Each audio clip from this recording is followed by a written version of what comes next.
Well, hello everybody. How's everyone today? Good to see you guys. Happy Monday.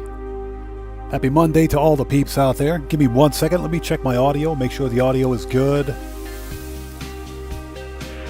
And well, first of all, let me open up the old YouTubes on the laptop so I can see what the French toast is going on here. Hope you guys are all doing well out there. Let's see here. Switch. So we're going to be doing some good old No Man's Sky Monday today. Just chilling. Did not want to do that. Just something a bit different. This is a regularly scheduled No Man's Sky live stream. This is a permanent thing now. We always stream No Man's Sky on Mondays. Give me a sec. Get rid of that. Okay, audio sounds good. Good. So we can do that. Okay, so hopefully you guys are all doing well. For anybody out there who's new, I am Oddman105, aka the Odd One. We're going to be on for about 3 hours or so, doing a little bit of No Man's Sky today. Hope you guys are all doing well. Let me bring that back up if you guys haven't done so. Let's get some shouts out of the way first and foremost. Dan Red, good to see you, brother, as always. Thanks for joining us.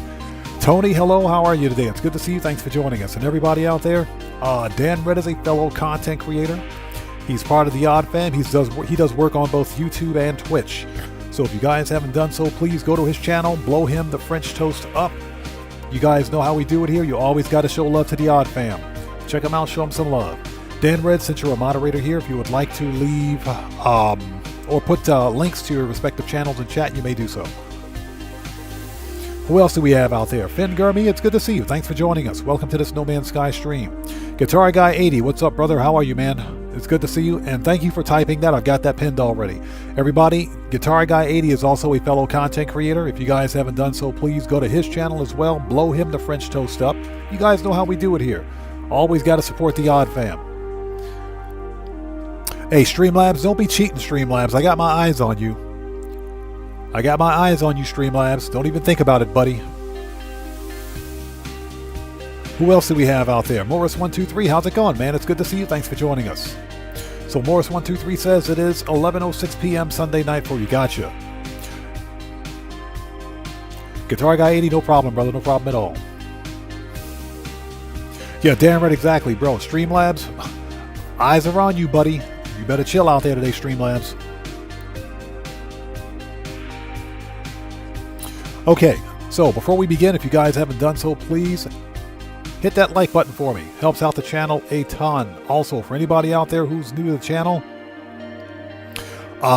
do yourself a favor, read the channel rules in the description section down below. Very important. We have a zero tolerance policy in place for any BS. So just be advised. All right, ladies and gents, let's do this. Put that on pause. Absolutely love that song, by the way. If anyone is interested in knowing the song titles of the music that I played during the No Man's Sky intro, just type !NMS song and the song titles will pop up. Hey, Dan Red, no problem, brother. No problem at all. Okay, I think we're ready. So let's check Streamlabs. Streamlabs is good. Let's check OBS. OBS is good. Okay, let's bring that up. Okay, transition.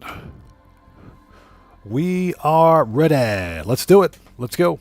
Okay, so first order of business will be to complete the weekend Nexus mission for some money, because that's what we do here. We money grind. Even when we're playing No Man's Sky, we money grind. The money grind never ends. Once that's done, we're going to continue working. Well, not continue working, but we're going to start work on a new Corvette that I'd begun working on a few days ago.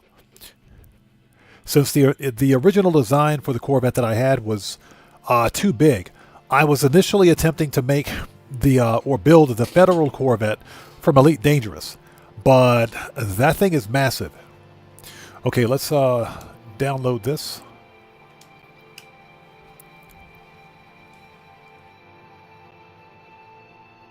Yes, anybody out there who knows of Elite Dangerous, I don't play Elite Dangerous, but I watch a lot of the content, and I was building or that is attempting to build the Federal Corvette from Elite Dangerous.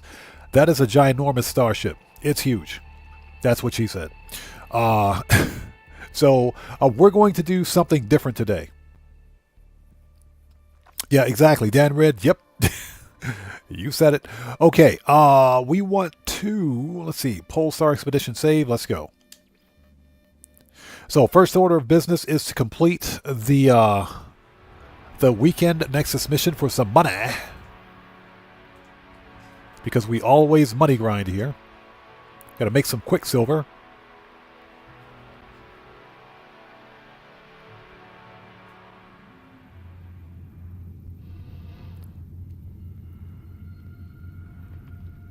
Okay, so before we do anything, check this out. Let's call up. Is that it? Is that the one I was working on? No, that one is finished. That's the red one. No, this is different. This is completely different. This is a completely different one. Never mind. That's the one. Check this out. This Corvette, this one is the one that I just did the video on. Keegan Courage Gaming, good to see you. Thanks for joining us, man. How are you? So this is the Corvette that I just did the video on where you get 4 connected supercharge slots. I think. Yeah, S-Class. 1, 2, 3. Oh, no, this is completely different. This is a completely different Corvette. This one is a 3+1. This one is a 3+1. This is the one that I thought I lost through some kind of a glitch or something like that. Okay, never mind. Never mind. Wrong save, buddy. Hashtag wrong save, buddy. Oh, check that out. A Viper with droid wings. Nice. We're not looking for that today. So what we're going to do, this is the expedition save. So what we're going to do is hop on over to, as soon as I get the right ship, there we go. Let's hop over to the Nexus at the Space Anomaly, and let's start this party. So the first order of business is to complete the weekend Nexus mission. Guitar Guy 80 says, I have noticed that Hello Games has been advertising on YouTube. The ad is epic. I have to watch it rather than skip it. It's funny you should mention that. When the Voyagers update released, and I saw, because yeah, you're right, they are advertising on YouTube. When I saw the ad for it, I was completely blown away. I was blown away. I couldn't believe what I was seeing.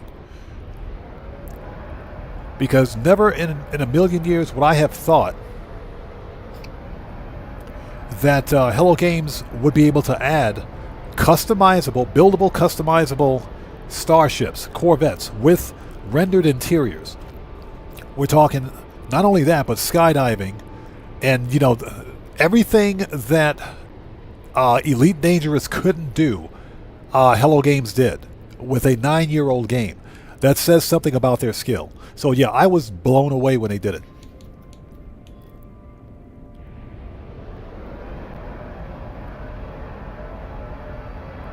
So what the crap? Are we like too close to the station? We're too close to something. Okay.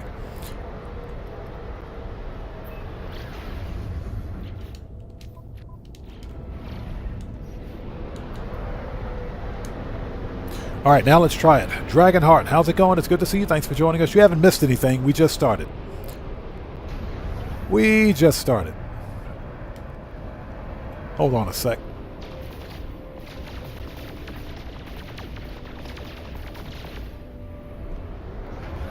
Let me take out this rogue asteroid over here. Hold on a minute. There we go. Oh, got some gold. Nice.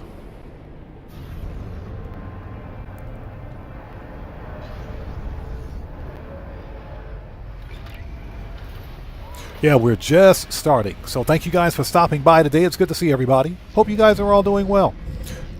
Welcome to this No Man's Sky Monday. Now, once we finish the weekend Nexus mission, we're going to get back to work on this Corvette that I was building. We'll work on that for a little bit because I think I'm almost finished with it. This time, I'm attempting to build the Viper Mark III from Elite Dangerous. I think that ship is small enough and it's a bit more manageable to the point where I can probably get it done. And if there's time left in the stream, we will go Sentinel starship hunting. Okay, let's see. Yeah, Guitar Guy 80, exactly. Spiky asteroids are normally gold. True. Although sometimes some of the spiky asteroids that are in the actual asteroid fields are tritium. Okay, so here we go. The Spine of History, Unearth Ancient Bones. This should be relatively easy. We get life support gel. We don't care about that. We want that Quicksilver. Give me that money. All right, let's do it. Initialize and start. I should probably change the color of my spacesuit. Just because. Where's my ship? Oh, it's over there. All right, here we go.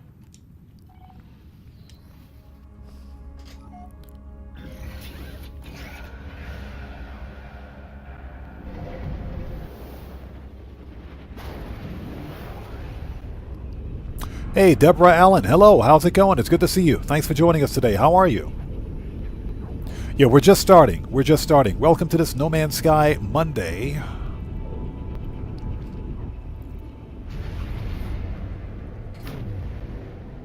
Yeah, since it's such a slow weekend, Grand Theft Auto 5 online, I thought that I would, tomorrow, if at all possible, I would like to put up another No Man's Sky video. We're going to try to work on that starship today. If I can get it done today, then I'll try to do a build video for that starship tomorrow. That's a good looking planet. Look at that. Orange and green. That's a nice looking planet. Let's go. And it's got them ancient bones. Sugar Daddy Williams. What's up, man? How's it going, brother? Good to see you. Thanks for joining us today.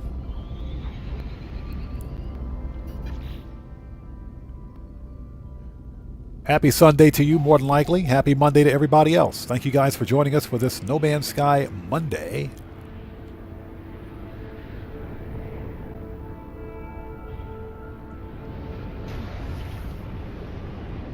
Okay, what do we got? A Verdant planet.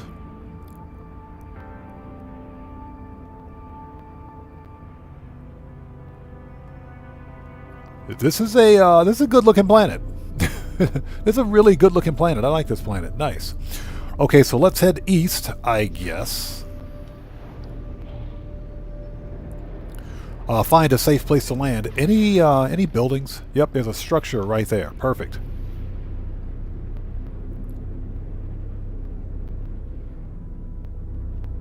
So Tony says, just seen there's a new Avatar movie coming out. I had no idea. Yeah, apparently there is. I saw a short trailer for I can't remember whether it was Disney or whatever the case may be, but it was an Avatar trailer. I never really got into the Avatar series, but I did see it. I kind of looked at it and glanced over and said, okay, another Avatar movie. Okay, whatever. I just kind of glanced over it and didn't pay it much attention. But yeah, apparently that is a thing.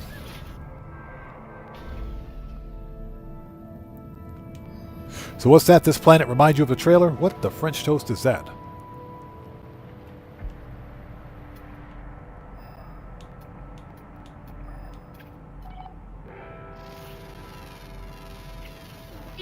Okay.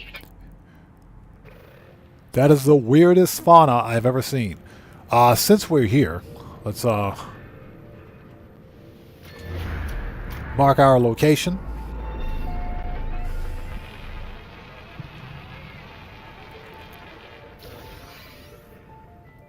And let's see here.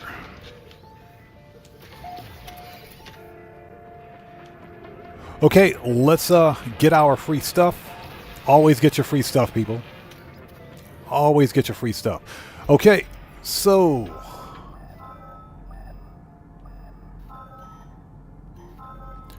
that's the closest one, 700. Seriously? That one, the 769. 847. All right.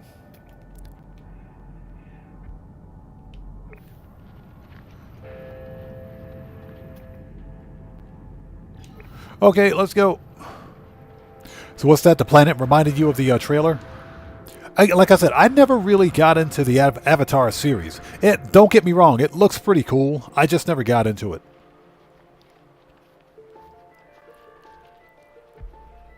I do know that the Avatar video games kind of sucked.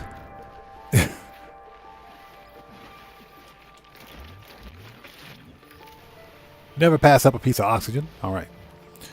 Let's go.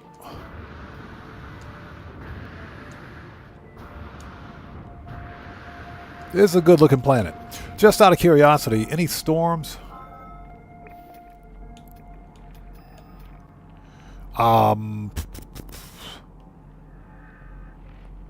It says choking humidity. Yeah, this planet does have storms. Never mind. We won't set up a base here. It is a good looking planet though.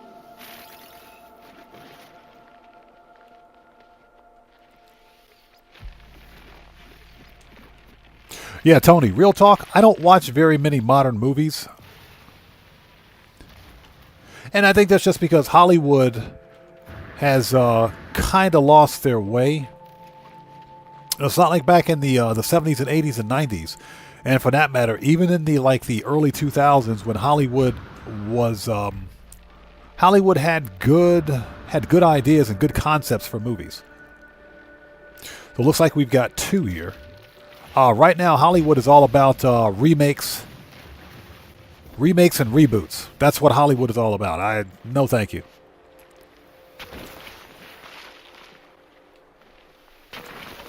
That doesn't mean that a remake or a reboot can't be good, but from what I've seen from Hollywood recently, any remake or reboot pretty much deviates from, the core competencies, if you will, of the movie that they're remaking. And that's just not just for movies, that's for TV shows as well.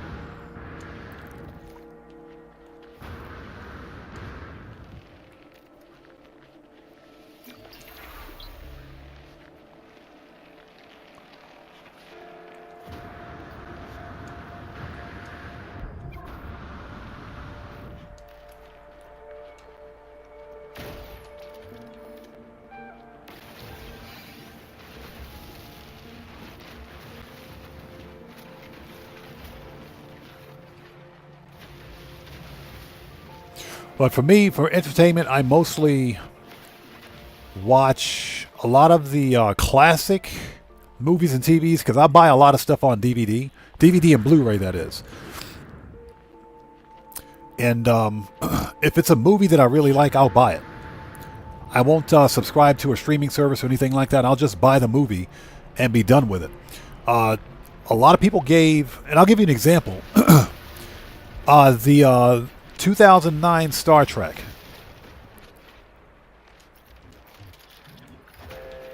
People wondered why Star Trek was rebooted the way it was, and that's because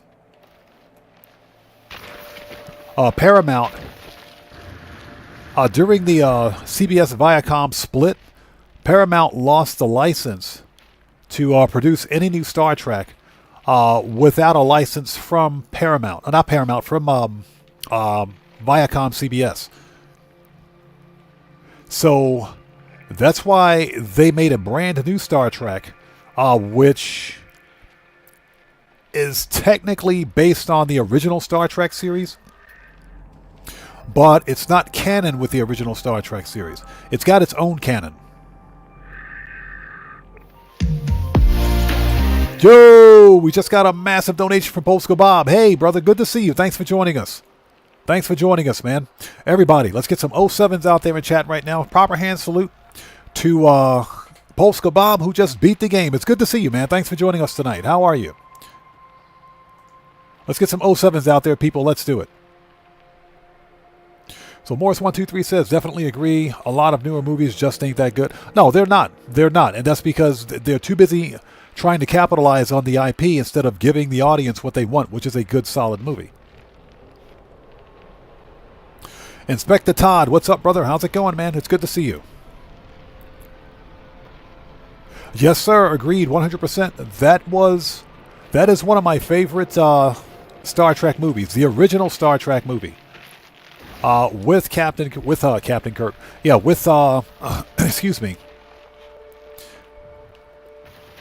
With William Shatner. The original Star Trek crew, in other words. So, agreed 100% on that.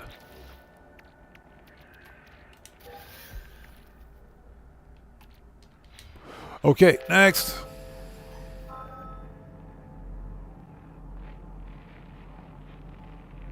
$900.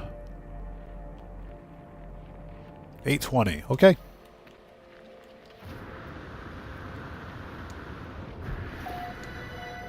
Now, that being said, I didn't really have a problem with the 2009 Star Trek that was released. It's a different take on Star Trek, on the Star Trek franchise. And again, they had to reboot it because Paramount didn't have the license to make any new Star Trek. And like I mentioned, they lost that license when CBS and Viacom split.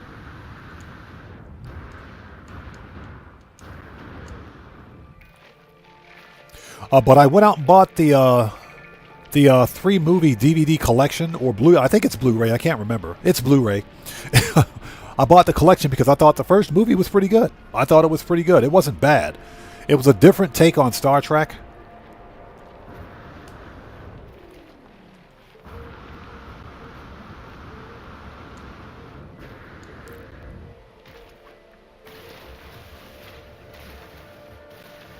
Now, that being said, I have Star Trek, the original series.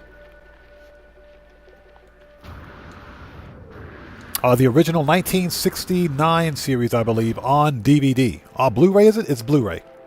Is that Blu? Yeah, it's Blu-ray. I got to look at the cabinet. So Dan Red says I didn't care for it. Yeah, I know. It didn't sit right with a lot of people. You're correct. It was because it wasn't canon. It wasn't canon with the original Star Trek. So a lot of people weren't happy with it. They just weren't happy with it.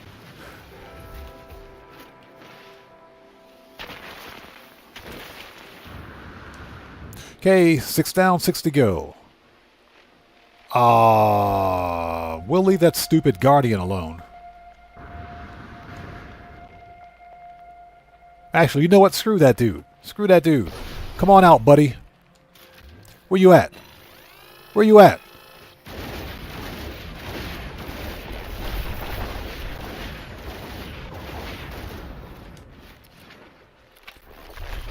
Turn that dude into... Oh, he's behind me. There he is. Shut up.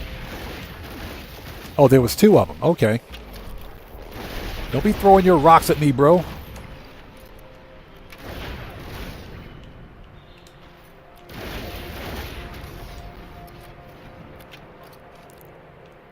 Dude got crushed like a pile of sticks. Let's go. Never pass up a piece of sodium nitrate. Next.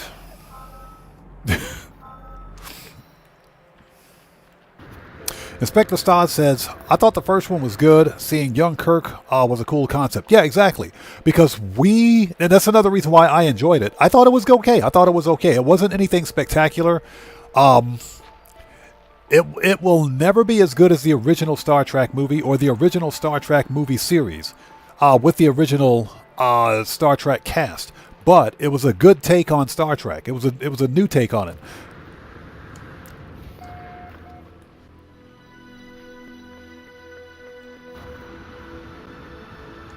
So it wasn't bad. It wasn't bad at all. If you and consider this for a second, if you could take yourself out of the Star Trek universe for just a second, and see those movies as like a nice space sci-fi action flick, they're pretty good. But you have to literally disengage yourself from the Star Trek universe to enjoy them, I think. I thought the first one was okay. The second one wasn't bad. And the third one did so poorly in the box office that they canceled the fourth. They canceled the fourth movie. There were supposed to be 4 of them. Incoming storm.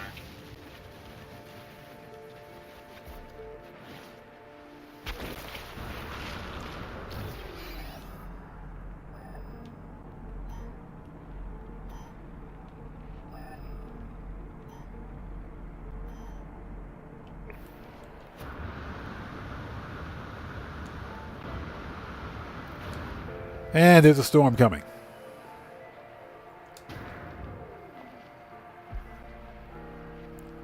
So Dan Red says Strange New World on the other hand. Now, a lot of people are giving Strange New Worlds some hate. I think, consider this for a second. Consider this for a second. I thought that Star Trek Discovery was trash. Thermal protection falling. I felt that Star Trek Discovery was complete and total trash. However, I think its spin-off, Star Trek Strange New Worlds, is actually pretty good because we never got a Star Trek that told the story of Christopher Pike. We never knew what happened to him. I mean, we knew what happened to him with the original series. We did know that. We found that out by oh, we got some electrical disturbances. Nice. We found that out with the original Star Trek series. We saw how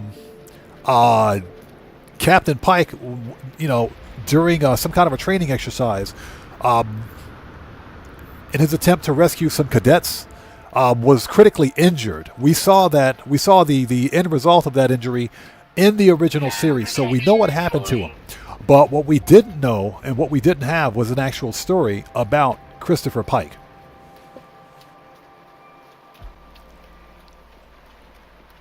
Yeah, Dan Red, exactly. The spin-off from Star Trek Discovery is better than the entire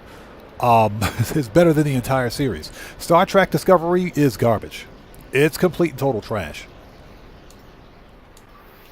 And that's no disrespect to the actress. I think Michael Burnham, I think that's what her name is.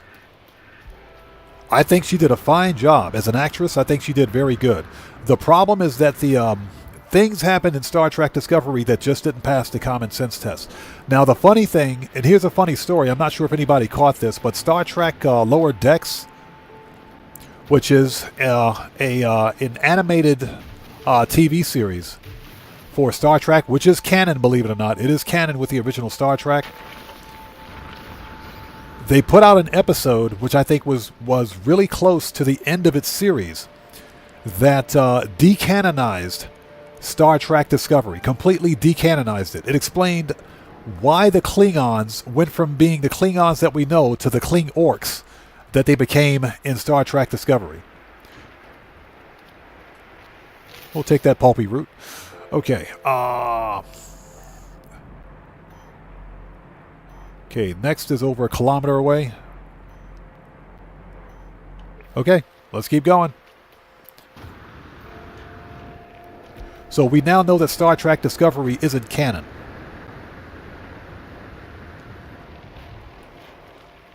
But yeah, Dan Red, I agree with you 100%, man. Star Trek Strange New Worlds is an excellent series. Okay, mark it. Let's go. Weather update. Storm clearing.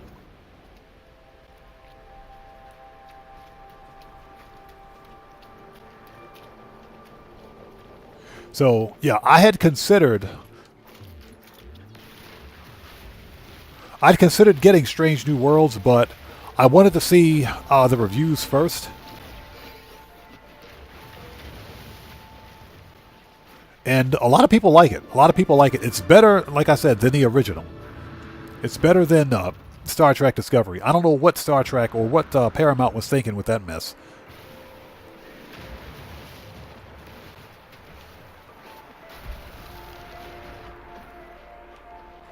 And, of course, no offense to anyone that liked Star Trek Discovery, but as someone who bought the entire original Star Trek series,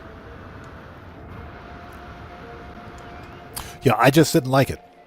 I thought that the Star Trek Discovery was trash. I thought that Star Trek Picard was trash. I really didn't like Star Trek Picard because, to me, it took all the fun out of Star Trek The Next Generation. Draco, what's up, brother? How's it going, man? It's good to see you. Thanks for joining us. Welcome to this No Man's Sky Monday, brother. Good to see you. Now, for anybody out there who watched or saw the original Star Trek The Next Generation, you know, we all know that the Next Generation was a fun, lighthearted Star Trek series. There were some moments of seriousness with it, but it wasn't dark, it wasn't dreary, it wasn't all doom and gloom. Star Trek Picard was just... It was god-awful. It was trash.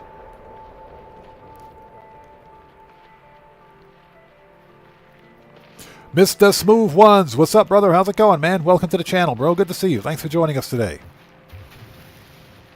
Everybody, Mr. Smooth Ones is a fellow content creator. If you guys haven't done so, please do him a massive favor. Go to his channel, check him out, and show him some love. Good to see you, man. Thanks for joining us. Yeah, I did not like Star Trek Picard at all. I didn't like it. Stuff happened in Star Trek Picard that also didn't pass the common sense test. Excuse me there, little doggy.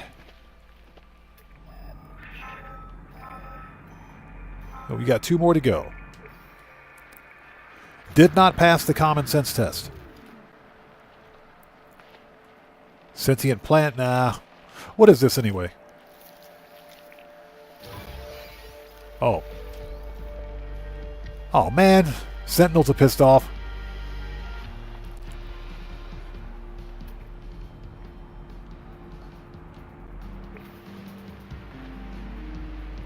If I gotta murk out those Sentinels, I will.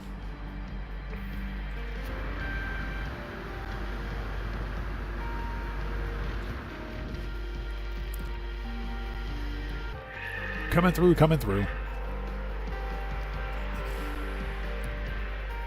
Yeah, Star Trek Picard just was not my cup of tea. Especially when that one...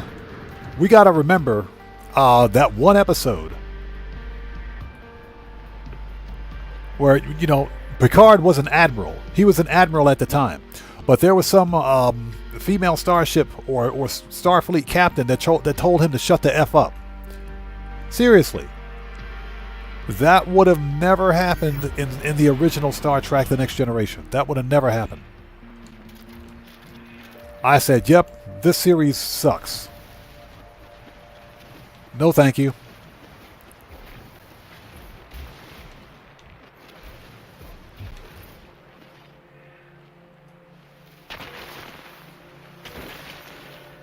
Yeah, Star Trek Picard was too dark. Okay, we got what we need. Let's get our ship.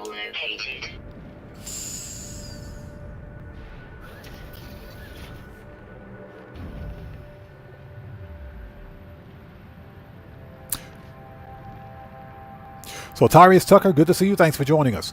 I recommend, yes, if you haven't played in a long time, definitely start a brand new save. This game is remarkably different now than from when you began playing it a long time ago. This is a remarkably different game. Yeah, Hello Games just added customizable, buildable, customizable Corvette-style starships with rendered interiors. You can literally walk around in the interior of your starships now. Not all of them, but the specialty ships. So, yeah, they hit a home run with this latest update. You might want to start a brand new save. Okay, let's go.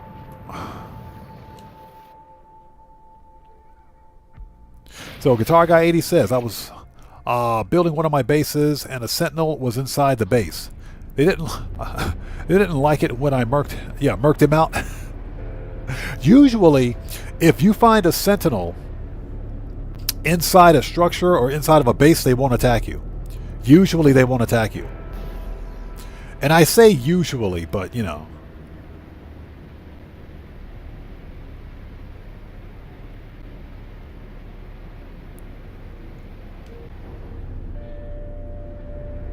Yay, we're here.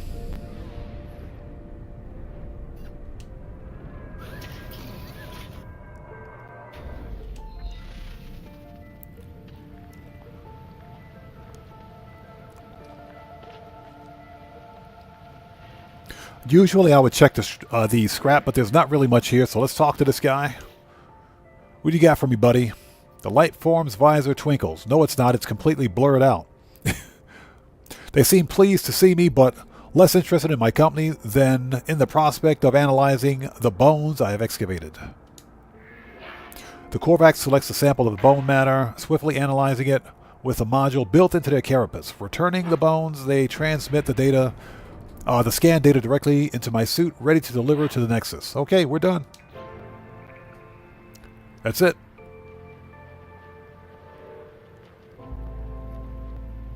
And we can literally sell the bones to this guy right here. This dude's helmet is all glitched out. There it is. That's better.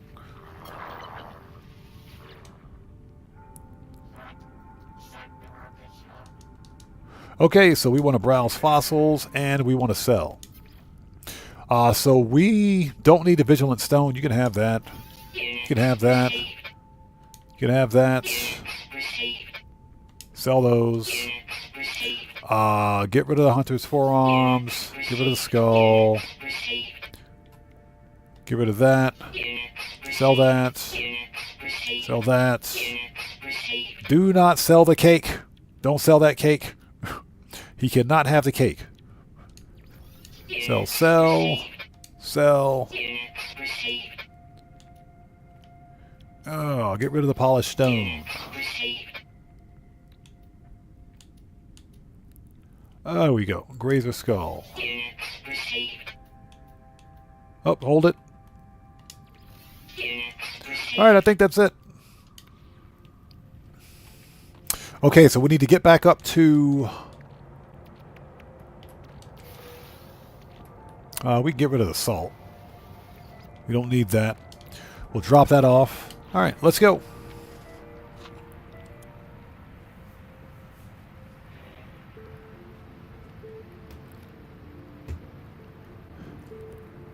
Yeah, Guitar Guy 80. I began playing No Man's Sky back in the day when we had the old style space stations. And then we got No Man's Sky Interceptor, which gave us the Sentinel starships. And I said, that's pretty cool. That's pretty cool. Then we got No Man's Sky Orbital, which gave us the brand new space station updates. We got the brand new space stations. Worlds Part 1 and 2 completely broke the game in a way that I never thought possible. Talking about deep oceans and megafauna. So, Hello Games has proven that they are far from done with this game. So Tony says, imagine if we can go into space in the GTA 6. I think that would ruin GTA 6, man. I do. I think that would completely ruin it. Seriously. Excuse me while I have a sip of some delicious, fat-free diet, low-fructose corn syrup, no-calorie water.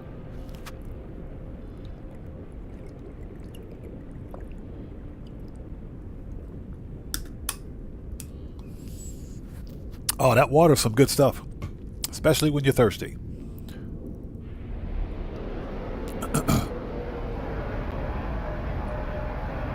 So Morris123 says, to be honest, I don't really know anything about No Man's Sky except what I see in the streams. That's how little I've played. Morris123, don't feel bad, man, because I'm the same way when it comes to, let's say, for example, Elite Dangerous.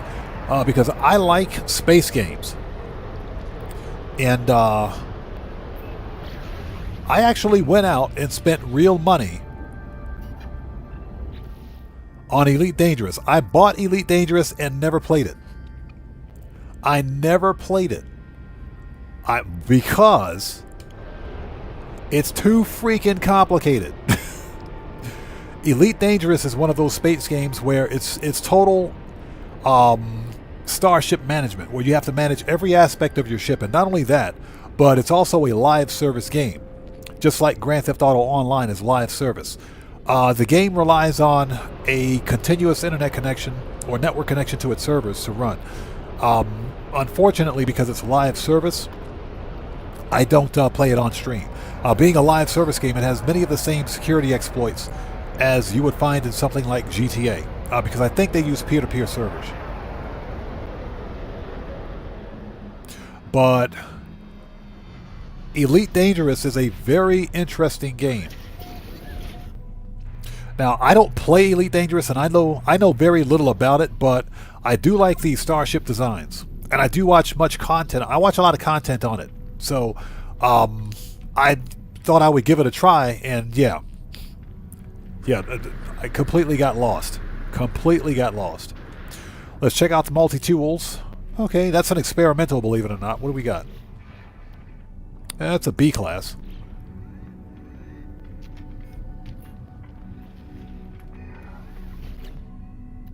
And C class. Nope. Nothing here. Anything good? This is exosuit guy. We need to see this guy over here. Multi-tool guy. Excuse me. What do you got for me, buddy?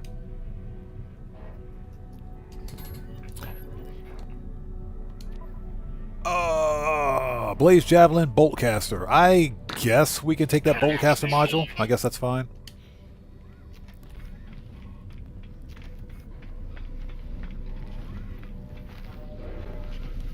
Let's talk to Starship guy.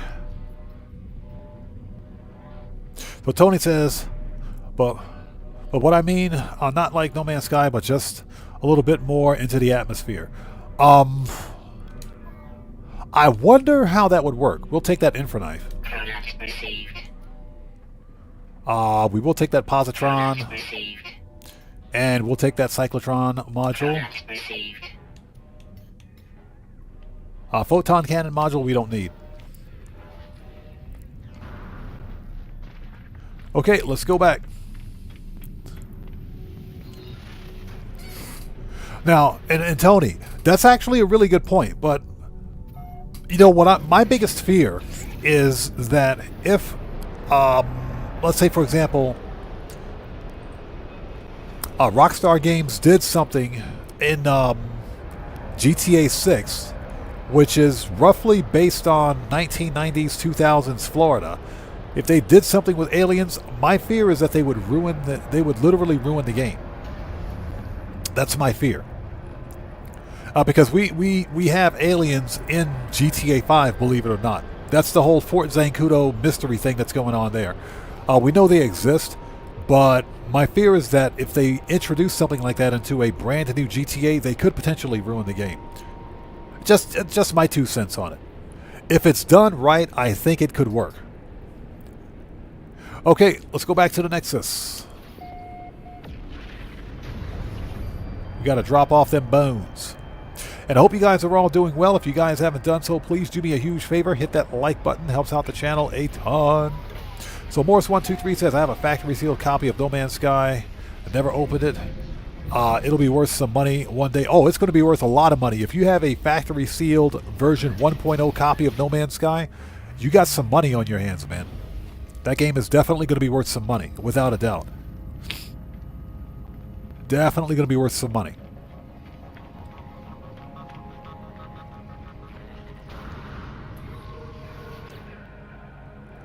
Okay, complete. Nice. Give me that Quicksilver and my life support gel. Thank you very much. Have a nice freaking day. All right, we're done. Let's head back to the freighter. We got to drop some stuff off. Freighter? I never met her.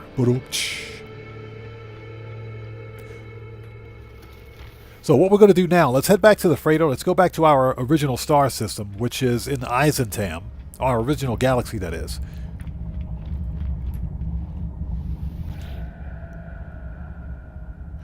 And, yep, let's go to freighter. We got to drop some stuff off here, so let's go.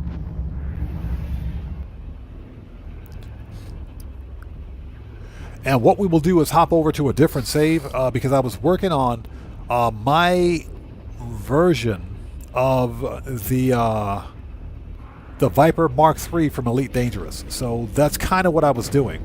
That's one of the reasons I mentioned Elite Dangerous earlier. I don't play Elite Dangerous, but I do like the starships in the game. And I do watch a lot of content on it. Elite Dangerous is a very interesting game, but it's also very freaking complicated. It's a complicated game.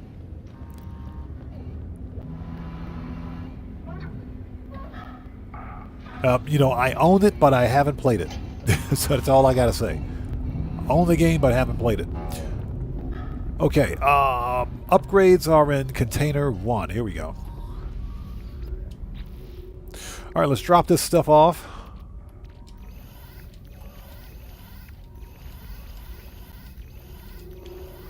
And this is an A-class. What is that? Oh, for the visor. Analysis visor. Okay.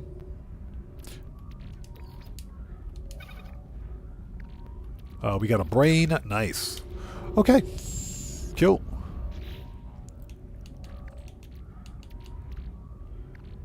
Oh, while we're here,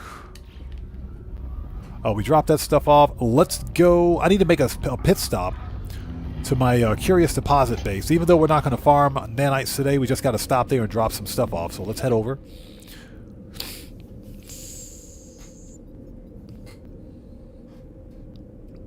Yeah, Tony, exactly. We know that the alien presence in Grand Theft Auto is canon. We know they're there, but I think, you know, when people think about GTA 6, they want a completely different GTA experience.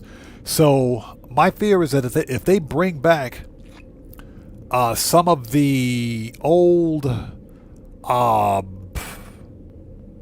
assets, if you will, from GTA 5, let's say, for example, flying cars like the Deluxo or the Oppressor Mark II, or any kind of advanced space weapons like the Holy Hellbringer, or if they bring back aliens or stuff like that, you know, flying vacuum cleaners, anything like that, if they bring it into GTA 6, they could potentially ruin the game. I think Rockstar will probably exercise restraint. That is, of course, until GTA 6 becomes really boring.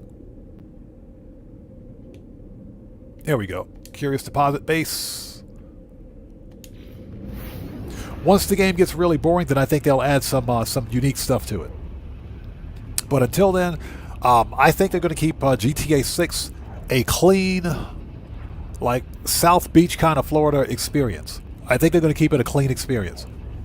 Now, the question, of course, is what activity is going to be available in GTA 6 Online once it initially releases. I don't think there's going to be much to do in GTA 6 Online. GTA 6 single player, yes. I'm pretty sure we'll be able to buy businesses and everything else in single player, but we more than likely won't see any sort of DLC for single player. More than likely. So that means all DLC content will be in GTA 6 Online. The question, of course, is how much activity will there be to do in GTA 6 Online? Oops. We'll drop off some of that carbon.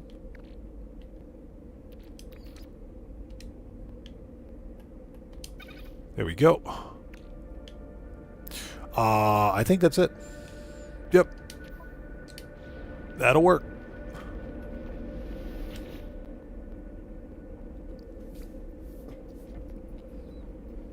Yeah, Tony, I hear you, man. I hear you, brother. And, you know, here's the deal. It could work if they implemented it the right way. It could work. It could totally work. I do think they're going to exercise some restraint. Okay, we need to go to... Let's go back to the freighter.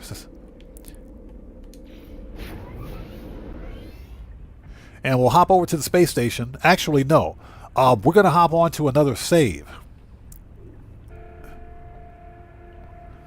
And we will get back to work on that Corvette. I would like to see if I can get as close to the Elite Dangerous version of the Viper Mark III as possible. I think I have the idea in my head, but I haven't had much time to get on and try it. So, since we're here, let's make a new restore point. Before doing anything else, let's make a new restore point.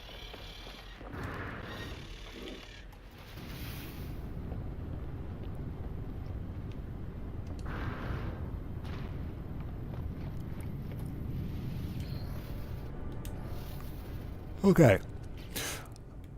Let's hop over to another save.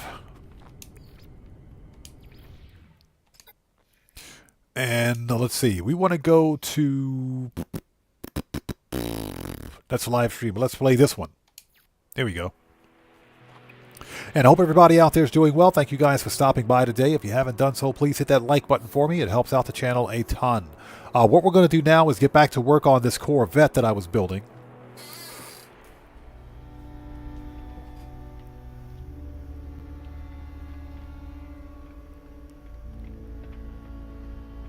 Oh, this is the Corvette right here. This one is the Corvette where I did that video, where I got the 4 connected supercharge slots. So this is the Corvette that I built specifically for that video.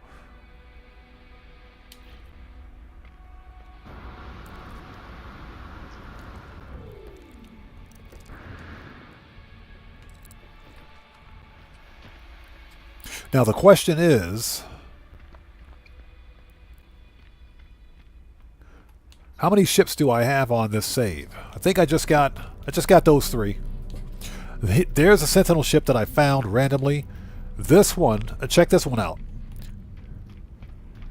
So, this Corvette is built on a previous design that I did a video for. I called this one the, what do I call this one? This is the Asp Explorer from Elite Dangerous. Let's get a look at it. Let's get a good look at it. I did a red one, a video on it, I should say. And this one I decided to go gunmetal black. It's as close as I could get to the Asp Explorer as, you know, as humanly possible.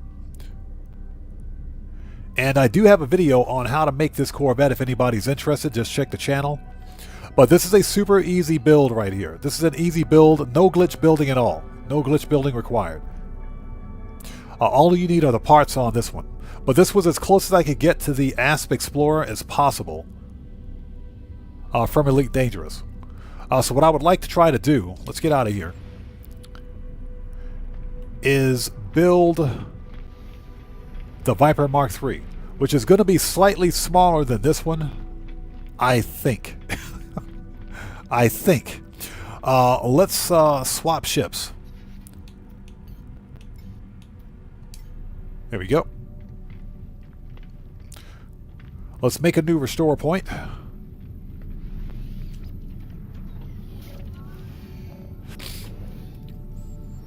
Tony says, well, I think after GTA 6 we'll get a GTA World version that will be like an ever-evolving map or more prominent, or permanent game for online, but there will still be a story release, just speculation. Yeah, what we do know is that Rockstar Games has never released a GTA without a solid single-player campaign. One thing that Rockstar Games is aware of is that players want a solid single-player story. The live service, GTA Online, is fine, it's okay, but the live service game doesn't tell the story of Grand Theft Auto like a single-player game would. So yeah, I do agree with you. GTA Online, as we know, online is not going anywhere. Every subsequent GTA that's ever made moving forward will have an online component, but they will also have a single player. I do agree with you. So that says create new Corvette. Do we have to create a whole new Corvette? I have to create a whole new Corvette. What happened to my Corvette? I had a Corvette. I swear. Hold on. Do I have to create a whole new ship? I don't want to do that. I thought I had a Corvette saved. Maybe it was on the other save. Maybe it's on the other. I thought I did it on this one. You know what? Let's hop back over to the other save.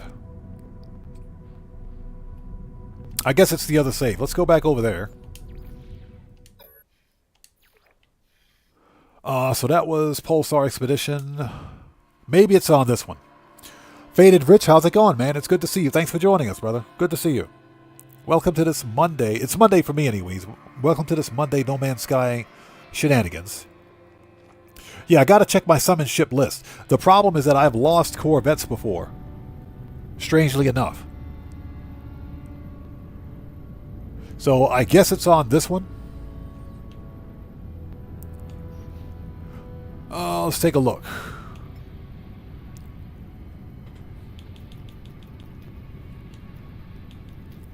Now, it's not going to be in the summon ship list because I didn't finalize the design. I saved the plans for later use.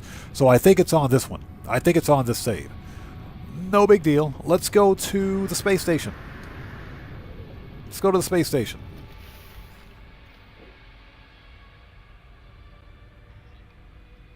So Guitar Guy 80 says we have helped Tony Versetti, CJ, the guy from 4. I keep forgetting. Oh, you're talking about Nico Bellic. Talking about Nico.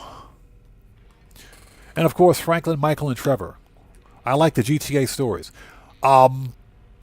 Absolutely agreed, 100%. Yes.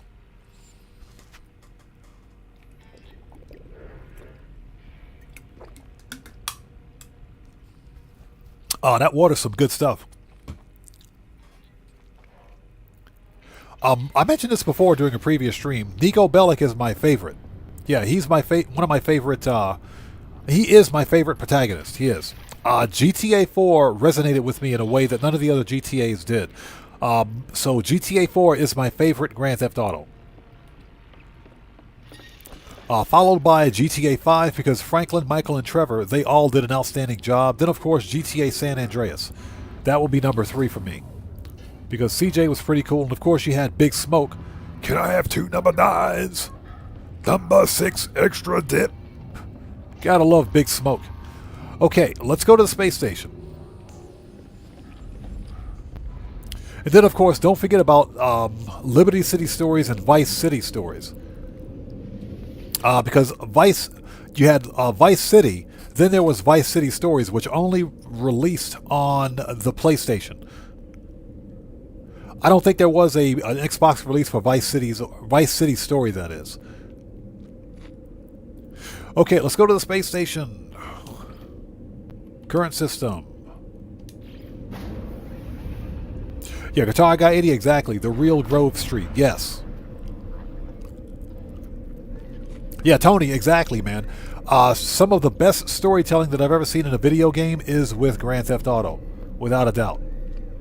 It is definitely with Grand Theft Auto. So, that's why I think we'll never see a Grand Theft Auto game without a solid single-player campaign.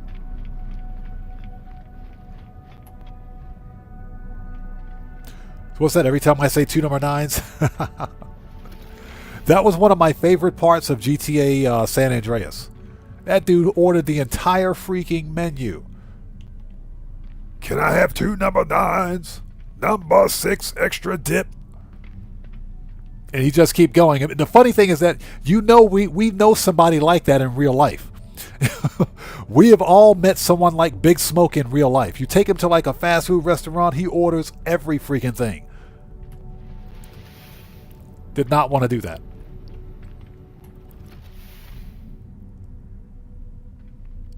Yeah, Guitar Guy 80, exactly. Vice City Stories was PlayStation only. They released it on the PlayStation 2 and on the PlayStation Portable. I got both copies. I got copies for both. So Ari, how's it going? It's good to see you. Thanks for joining us. So have I played Space Engineers? It's like a simple sandbox version of No Man's Sky. I've seen it. I've never played it. And I will say, it looks like it's fun. It looks like fun. I will say that if it's a live service game, I'm probably going to tap out. Okay, here's the ship. Here it is right here. If it's not, I will probably... I can see myself giving it a try. I can definitely give it a try. And that's only because I'm not a fan of live service games. I want a solid single-player game. That's why I like No Man's Sky so much. So this is the design that I've come up with so far. This is pretty close. Believe it or not, this is pretty close to the Viper Mark III. This is pretty close. We're still missing some components. The one main problem is that the underside of this ship needs some work. The underside is way too flat. So probably going to have to raise this up a tier. Another problem that I have with the design has to do with this gap right there. That gap right there between the cockpit and the front nose cone. There's no way to fix that because it just because of the overall blockiness of this ship. So I'm trying to see if there's some way to fix that problem. So Dan Red says, I'll back up. Morris123 says, Big Smoke was a character for sure.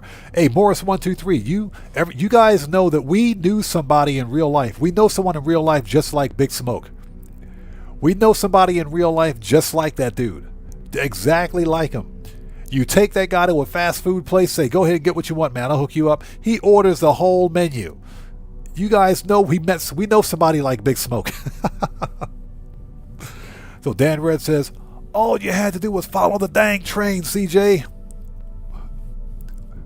Yeah, one of the worst missions ever, but one of the best lines. Yep, it sure was. Bud 316, what's up, brother? How's it going, man? It's good to see you. Thanks for joining us.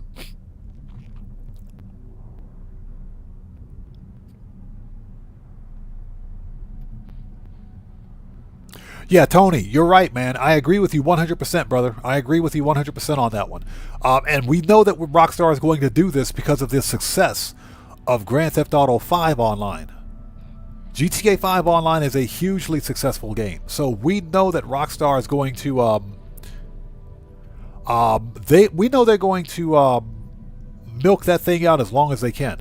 Unfortunately, it also means that we're not going to see any sort of single player DLC for GTA 6, and that's kind of heartbreaking for me. So Bud 316, everything's going well, man. Thanks for joining us today, brother. Good to see you as always. Stream is going well. Yeah, we're just trying to fix this ship.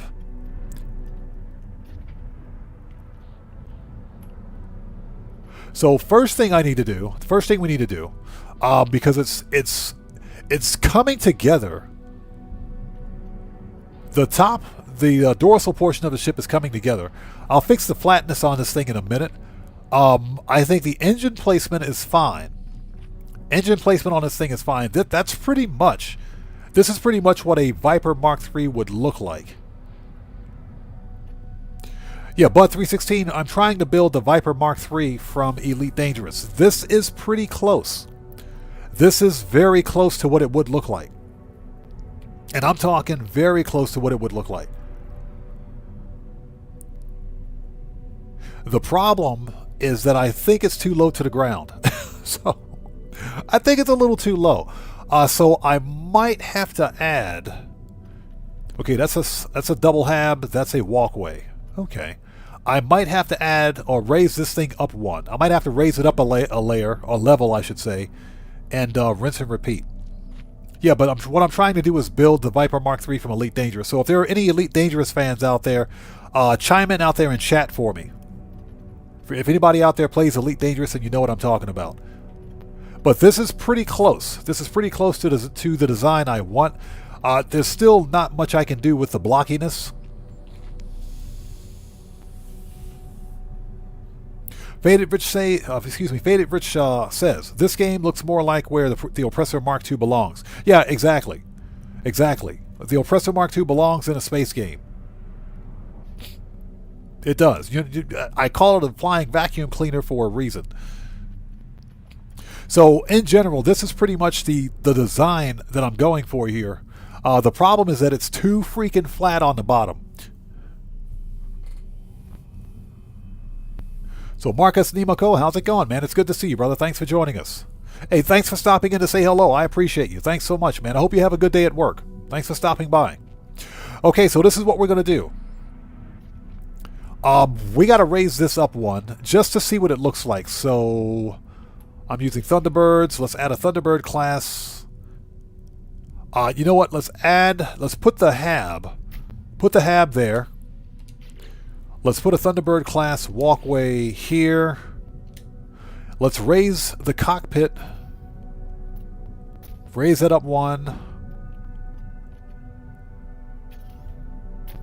Raise that up one. Raise that up one. Now, the original Viper Mark III from Elite Dangerous is a relatively flat ship, but it also has some angular fitment in the ventral side of the ship, which is one thing that we can't do with the current design. So that's why we're kind of raising it up a little bit. So let's bring that up.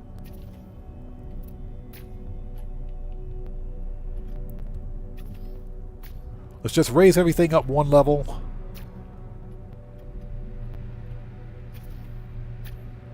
And we'll try to fix that, the fitment.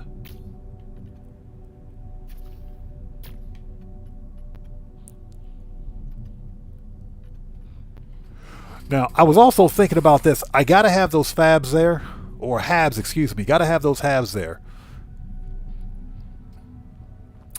Because, I mean, technically I don't need to have them there.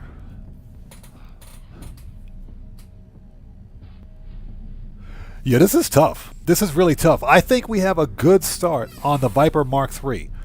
I think we have a really good start on it. If I can fix the nose cone and get rid of that gap underneath the freaking cockpit. Whew. Hey, starship building is hard work. That's all I got to say. So let's move this up one.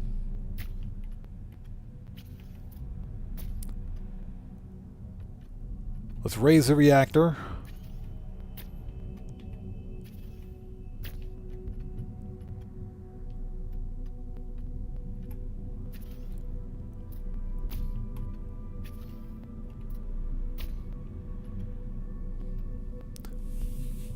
So what, is Streamlabs getting pissed off? Hey, Streamlabs, go chill out for a while.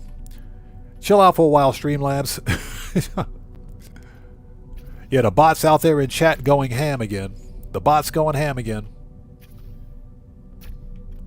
Okay. So now let's take a look at it. After raising it up one. So we still have the original fitment. I think that's fine. Raising it up one gives us a little more functionality underneath, which is kind of what I'm going for. So this will allow us to add extra landing gear or whatever the case may be. We can put some more wings on this thing, I think. Okay, so let's do this. Let's remove that. Let's see here. What do we got? So this is the speed bird cowling. That's what we used before. The longshore cowling would almost work, but you see that? You see this, right? You see this. The gap is gone. Simply because of the way the cowling is designed, it removes the gap.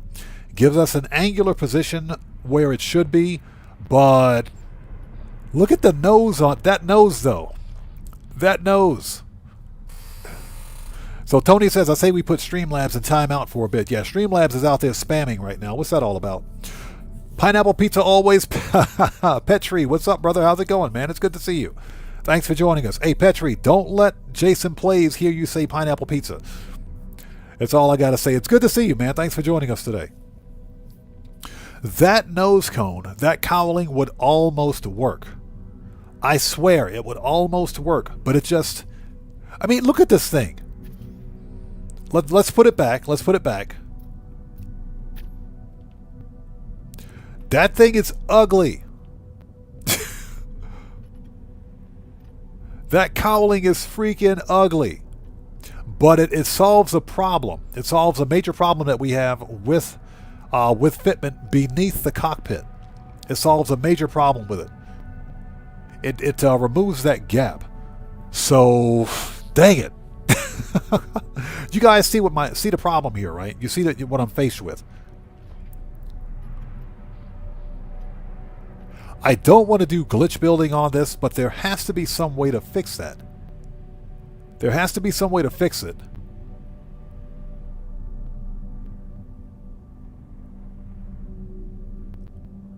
Yeah, God, that thing is ugly. It's ugly. Okay, to be fair, if you look at it from like the top, it's okay. If you look at it from the top, it's okay. It's fine. So if we just fly the ship like this, then it's okay. If we just fly the ship like this, it's okay. But the moment we look at this thing from the port and starboard sides, it's like, what happened to your nose? Somebody punched this dude right in the nose. It's like somebody punched the ship right in the nose and it got swollen. That's what it looks like. So that's the problem that we have here. Unfortunately, there are only two good cowlings that fit, or that would go with this. So let's remove it. If we put the turbine, this is, oh my God, it gets worse. That's just ugly. That's just, no. That ain't, no. No, just stop. Just stop it. Just stop it, YouTube. Stop it. Stop it, YouTube. Stop it. Just stop. So Guitar Guy 80 says, Not sure, Petri. Let's back up. So, Petri, what we're trying to do is build the Viper Mark III from Elite Dangerous. That's what we're trying to do.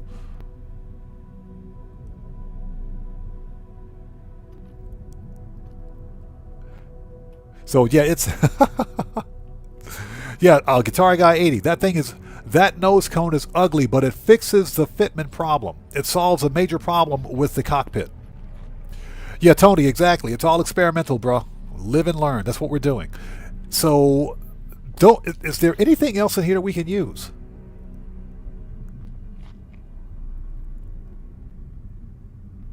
What happens if I put a heavy linkage? Let's get this. Heavy linkage and Argonaut cowling. What does that look like?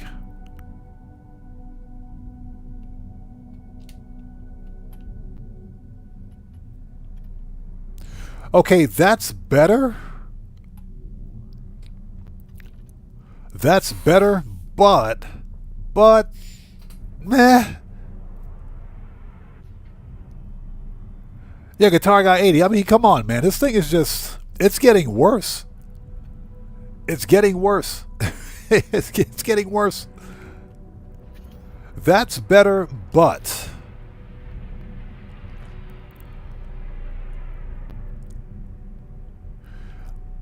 Oh my gosh. This thing is... those are pretty much the same fitment. That looks like a freaking... that's a grocery basket. We don't want that.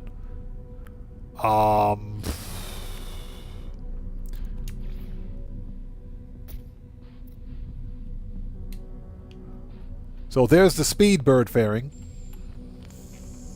Let's get a look at it. That's better. Believe it or not, that's better. That's better. That is definitely better.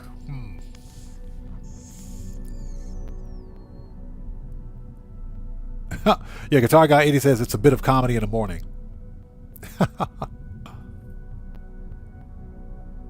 Yeah, Guitar Guy 80. I'm playing in, not creative, but I've got crafting and purchases set to free so that I can build the ship that I need. Only on this save. I only do this on this save. On my my expedition save, the other one, I'm out there actively hunting for the parts. So... I'm only doing it here because this allows me to freely build without spending an entire 3-hour live stream hunting for the parts. So that's why we're doing it here. Now, this would work, I think. This would work, I think. That's pretty close to what we need. That's pretty close.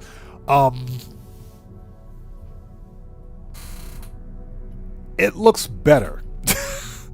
It looks better, but not by much.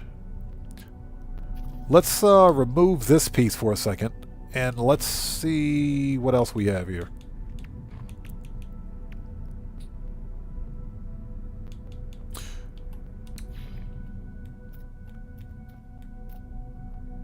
Let's flip it.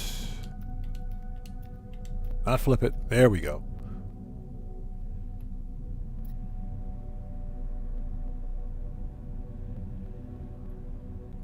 That actually looks pretty good. That looks pretty good. But there's still a problem with the nose cone, if we go with that.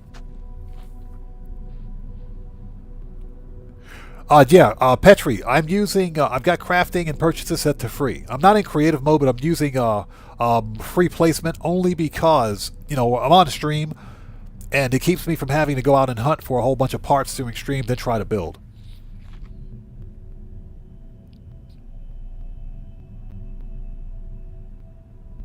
Yeah, Guitar Guy 80, exactly. Normally, I don't change settings like that unless I'm hunting for Sentinel ships or starships or I'm building something. That's the exception, especially if I'm on stream. So that's why I have separate saves where I have a legit save where we do everything 100% legit. And I've got a save like this one where if I need to swap back and forth between a normal save where we can complete the storied quest without obstruction, or I need to just shift crafting and purchases to free, that is, to build something without having to burden everybody in chat with hunting for parts, then I can do that. Yeah, Tony, exactly. This is all for science. Now, that would actually work. I like the streamlined fitment of that piece. I like the fitment of that piece. The only problem is the nose cone. So let's do this. Let's snap that in place. And let's remove that. Let's copy this. We can copy that, right? Let's duplicate that, right button. Wait, that said move. Ooh, put that back. Duplicate. Flip it. Okay, so what do we got here? Let's take a look at that. Okay, that looks better. That does look better. But there's not a whole lot we can do about this. About that nose. So again, we've got that problem where if we look at it from the top, it looks just fine. So yeah, if we look at the ship from the top, it's just fine. It's perfectly fine. But I swear, if you look at it from the side, it looks like somebody punched this Corvette square in the nose. So yeah. I mean, it looks okay from the top. So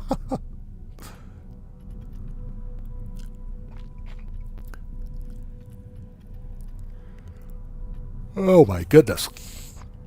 The funny thing is that the Viper Mark III has a rather unique nose cone section on it.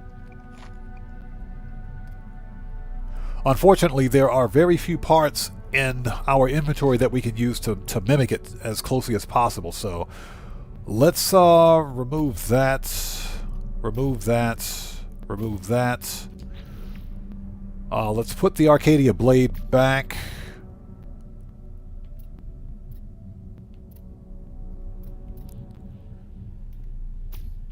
Put that back. Yeah, see, like I mentioned, the other piece fit better because it hid the blockiness of that hab.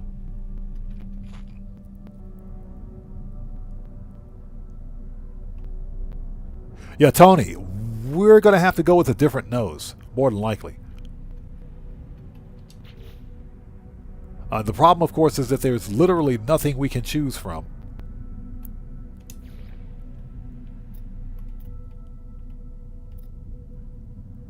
That's just ridiculous. That's ridiculous. We're not going to do that. The problem with building a ship like this is that when you solve one problem, you create like 5 or 6 more. So you get like 5 or 6 more new problems with it. So Morris says, who knew building a ship would be so difficult? Yeah, bruh. But it's definitely fun. Okay, and another reason that we're building this Corvette today is because I'm going to try to release this as a separate video tomorrow.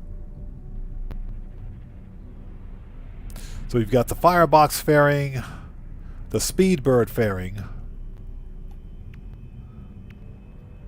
Firebox cowling. That's way too freaking long. Well, wait a minute. Wait. Hold on. That one might work. Hold on. Let's remove this. That one might work. Hold on a minute.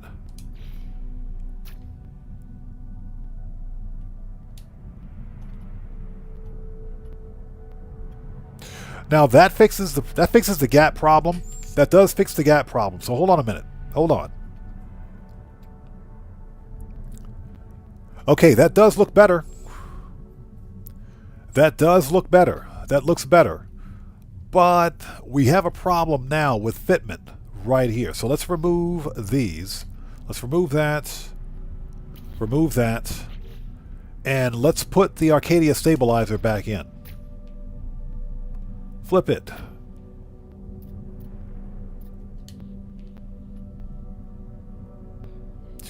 And we have pretty much the same problem that we had before.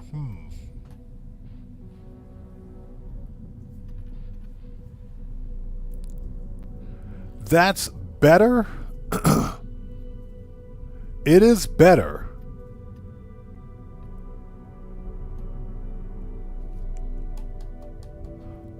Oh my gosh, this is tough. You guys just don't know. This is tough. Is there anything else?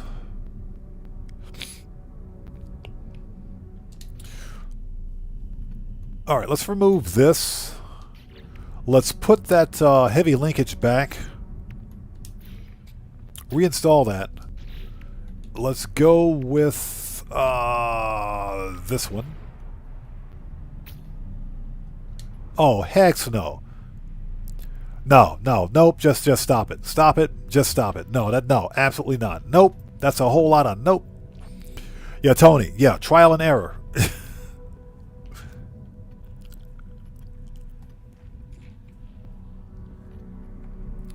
Okay, so let's remove the heavy linkage again.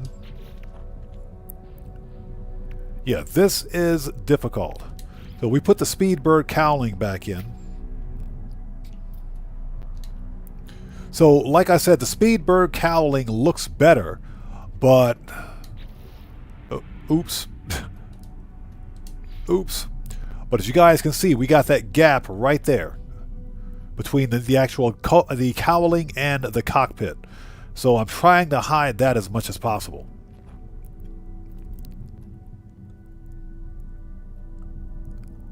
I think the rest of it looks fine. The rest of the ship actually looks fine.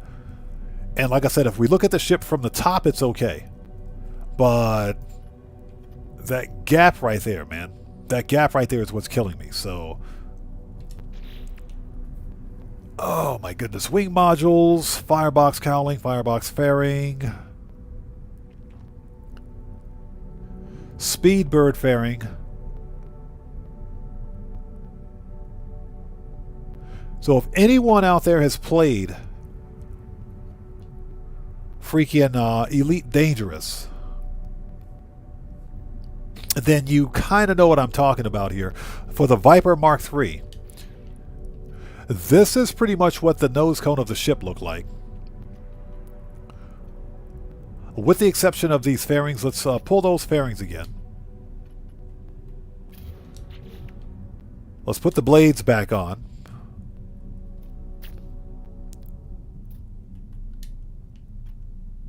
Now that's pretty much what the nose cone section of the Viper Mark III looks like. That's pretty much what it looks like.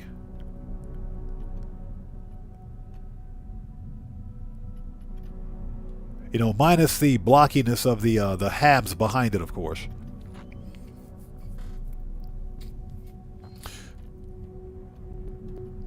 Hey, Ozzy Bob, how's it going? It's good to see you. Thanks for joining us, man. We're back to Corvette hunting. Excuse me, Corvette building.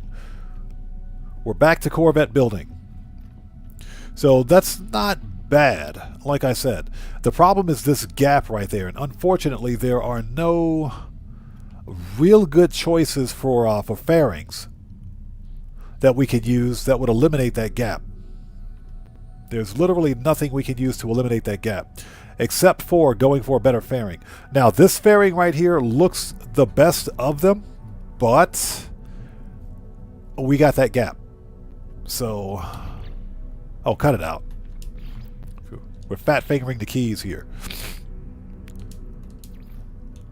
Just out of curiosity, anything here we can use? Nope. So we got nacelles, domes. So right now we've got the Speedbird cowling in place. Yeah, we tried the firebox cowling. We tried that one. It was a little too big. So I've tried firebox, I've tried the fairing, the cowling, the longshore nose cone, and we could try those again. The turbine cowling is out of the question. That's just ugly. So what we can do, let's remove this again. Remove that. I do like the way these blades look, but let's go ahead and pull those. Let's put the stabilizers back on. Let's go with the Arcadia stabilizers. Let's put those back on. Flip it. Put the stabilizers back on that mofo. And we wanted...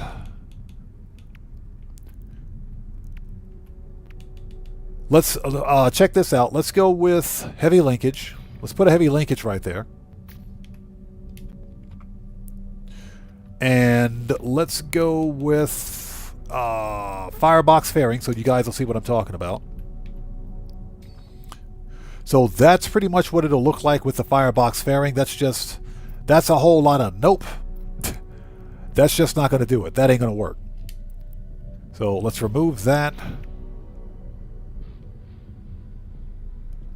Now, the Speedbird fairing was pretty close. That was pretty good. But we still have the problem of that gap right. Well, listen, that unpolished section right there.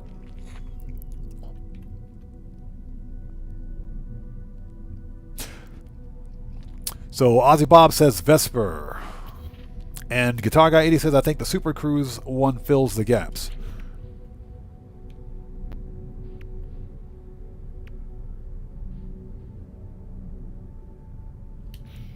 Ah. I've got the Super Cruise foil right there. This one might be too big, because I've got one right here. I've got that airfoil right there. I just wanted a different type of airfoil to kind of break up the monotony, if you will, of using the same airfoil twice.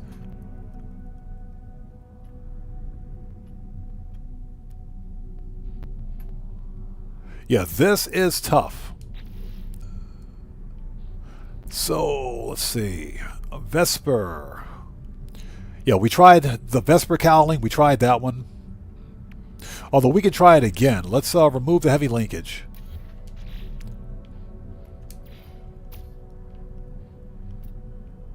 Yeah, see? That gap is still there.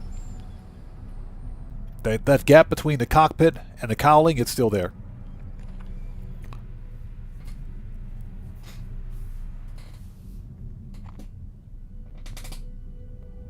Also, Guitar Guy 80 says, I was speaking of the front, looks like you had two cockpits.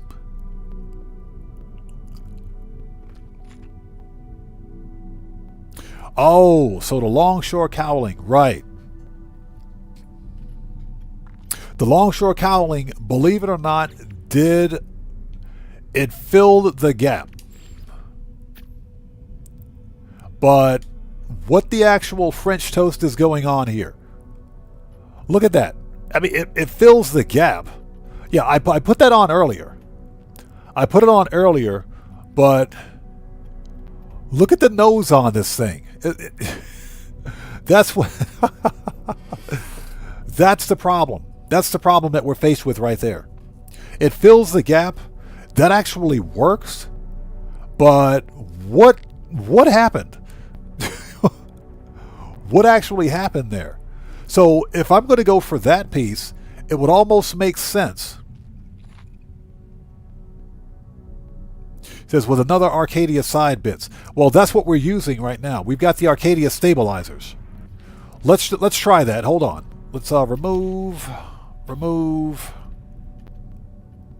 It looks like somebody punched this thing in the nose, man. I swear it does. Okay, so Arcadia blade.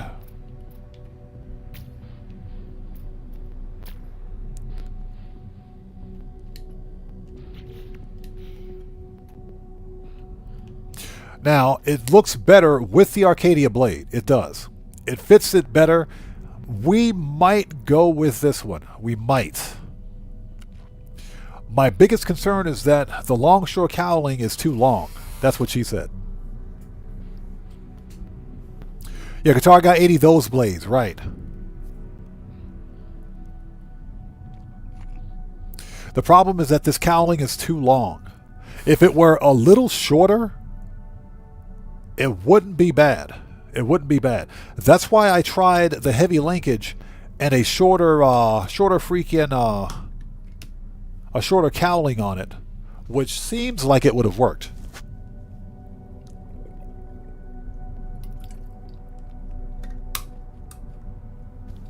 Oh my goodness. Who would have thought that building a Corvette would be this much fun? So, yeah, Guitar Guy 80 says, at least I'm getting some ideas. This is giving me some ideas too. Again, if we look at the ship from the top, look at it from the top. From the top, that doesn't look bad. That does not look bad at all. That almost, it almost appears to be the Viper Mark III from Elite Dangerous. You can almost see the Viper Mark III right there. You can almost see it. The problem, the freaking problem, is that nose. The problem is the nose on this thing. So, I'll cut it out. If we remove this, if we remove that, let's go heavy linkage one more time. Heavy linkage, let me see the industrial joint. How does that look? No. Yeah, let's go heavy linkage. Heavy linkage and Argonaut fuel cover. And you see that? You see the way that looks on the side? That's why I think that the longshore cowling would look better in this place. The longshore cowling would definitely look better.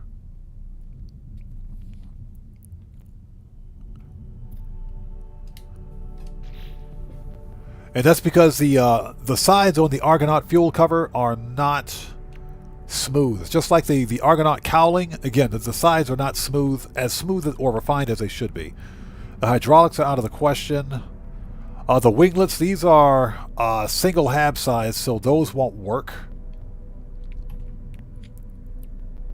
Yeah, I think the longshore cowling is probably the best bet for this one.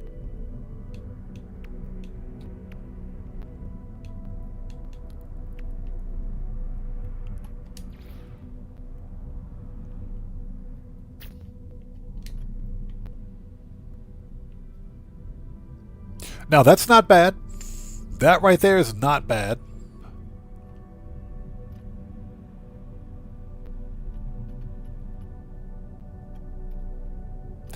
That right there is not bad.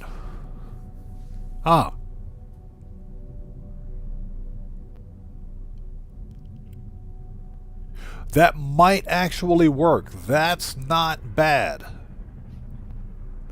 That's not bad. That is really, really close to the Viper Mark III. That's really close to the Viper Mark III right there. That's not bad. Sinister RC, how's it going? It's good to see you. Thanks for joining us. Yeah, we're experimenting again. We're building another Corvette. That is not bad at all. That's not bad. The actual sides of the cowling are smoothed out a bit. They're not as rough. They're not quite as rough. So let's remove that. Remove that. Let's go with the stabilizers again.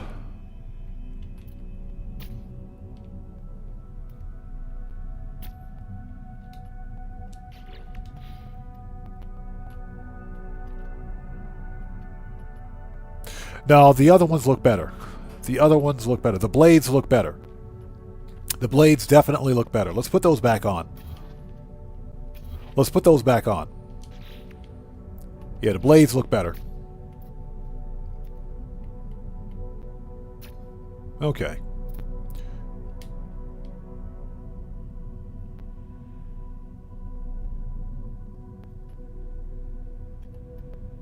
So that is not bad. That's not bad at all.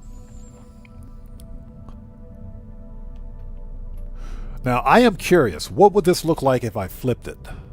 If I added one and flipped it. So let's grab that.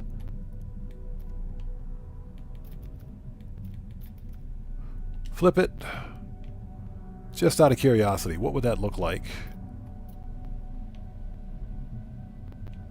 If I can flip it, that is. We need an attachment point. Hold on. So let's see.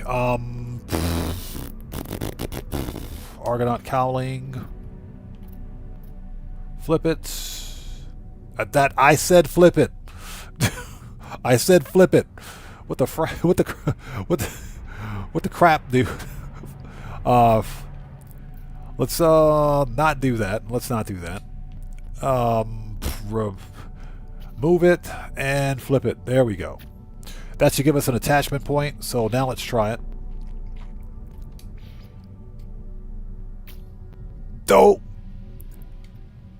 A move. Flip.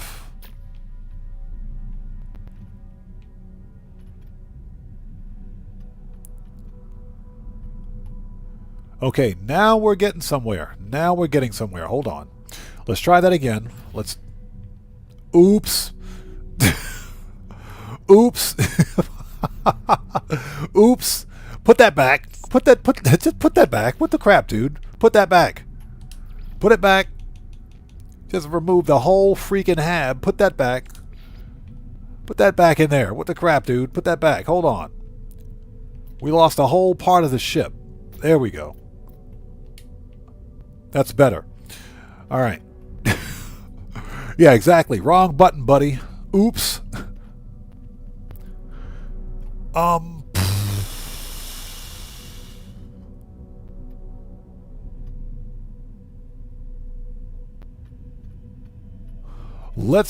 If I'm going to do that, let's remove this and let's add the Super Cruise cowling.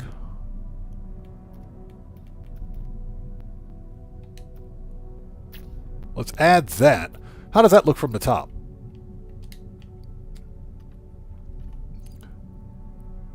No, that's not going to work. That's not going to work. Fitment is off on that. Fitment is definitely off on that. Okay, so let's remove it. Remove that.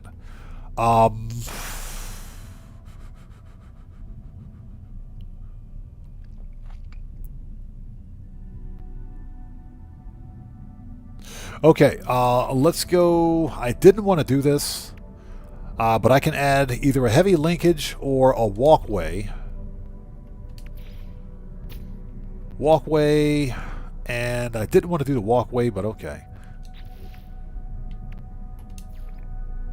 Hard frame cowling underneath.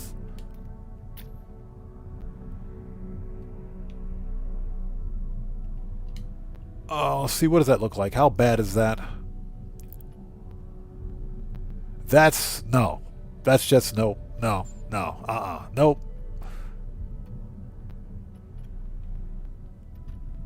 No, that ain't gonna work. Remove it. Remove it. That ain't gonna work. That is definitely not gonna work. That is definitely not going to work. Vesper cowling is too long. Or is it? Or is it? Hold on.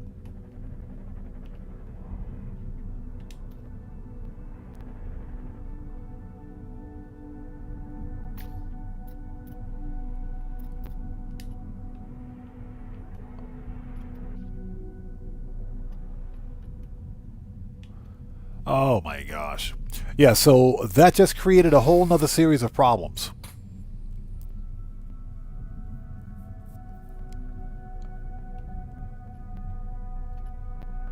That right there, that is unattractive. That's just unattractive. Ugh. So let's remove that.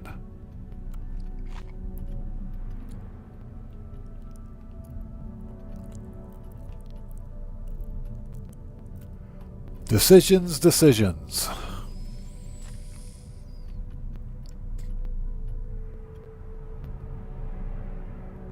Okay, so if we remove that, because I'm also going for symmetry here, and that's what we're missing. That's kind of what we're missing. Keaton Courage Gaming says he's playing GTA Online and doing some missions. Nice, man. I hope you're enjoying yourself. Yeah, we're taking a break from the old GTA today to do something a bit more intellectual, if you want to call it that.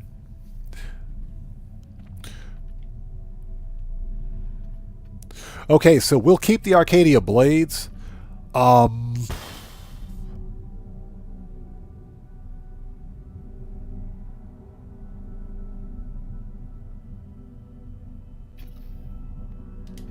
Let's remove that.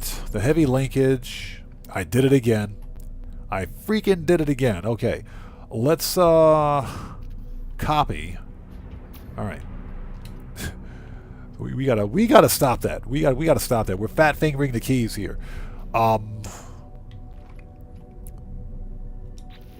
This is tough. This is really freaking tough. And I know we're almost there, man. We're almost done. Believe it or not, this is a very simple build. The problem, of course, is the fitment of all the parts. Because I want to do this without glitching, without glitch building. Since I suck at glitch building anyway. The problem, of course, is finding the right components that'll do the job.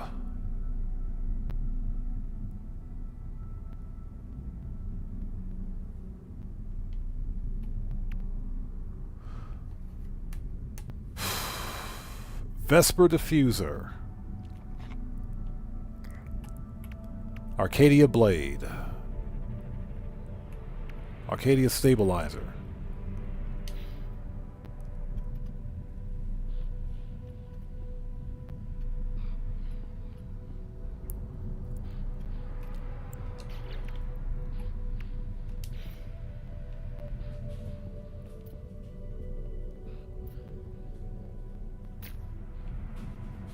So if we put that back there, and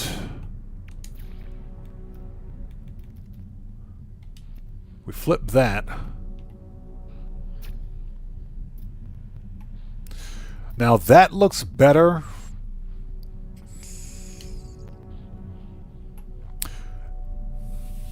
Hey, Aranos, how's it going? It's good to see you. Thanks for joining us today, man.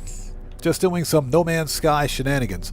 Okay, now this looks better. I'm still not very pleased with the nose on this thing. But that's about as close as we're going to get. That's about as close as we're going to get. Because remember, we still have to put wings on the underside, on the ventral side of this ship, to kind of fill it out.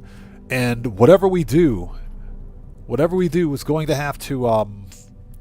it has to be symmetric. Has to be symmetric, which means no weird gaps or ugly looking vents that's hanging off of our ship. So, okay, so check this out. I'm watching an ad on YouTube about what is it, carbonara pasta? That's some, oh my god. Now I want spaghetti. Now I want some pasta for dinner. Now I want pasta. Thanks, YouTube. I appreciate that. So...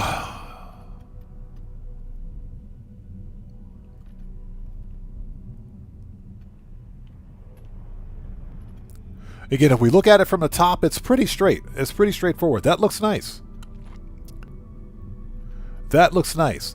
Again, the problem is the actual nose cone section. But it kind of makes sense because there's no way to actually get a slope on the nose cone without ruining the actual piece. Stop fat fingering the keys. Okay, all right, let's add another Arcadia blade, flip it.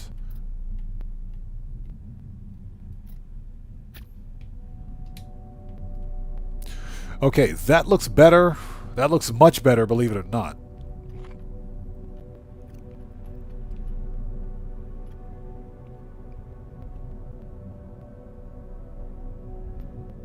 I have no idea why that's there. Hold on a minute.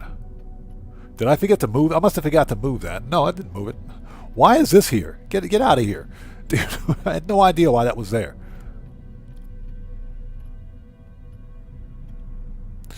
Okay, we need some more attachment points. Now, something else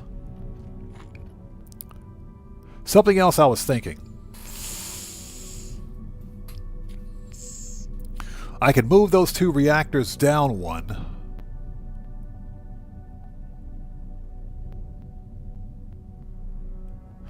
Because what I would like to do for like the aft section of the ship is, let's see if we can find it. I would like to try to use this somehow. Like in the rear section of the ship. That's what she said. And I think it would work. I do think that would work. But we need another attachment point for it.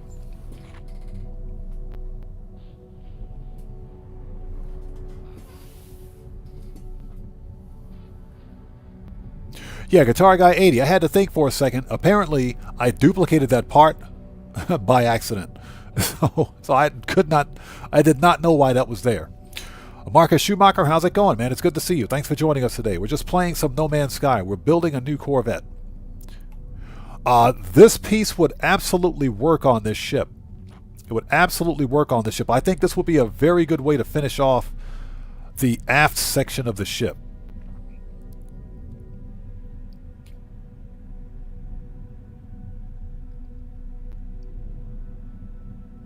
But we also need an attachment point for...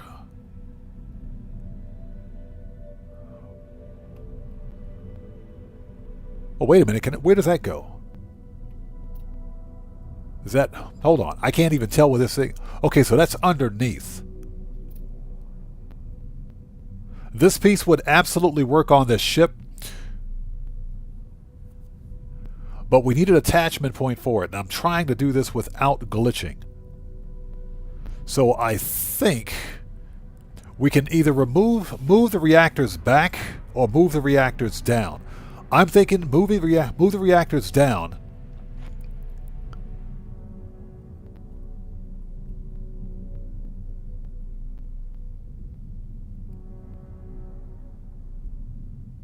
But I also know that wing is not an attachment point, as far as I know. So let's do this. Let's move the reactor down 1. Move that down 1.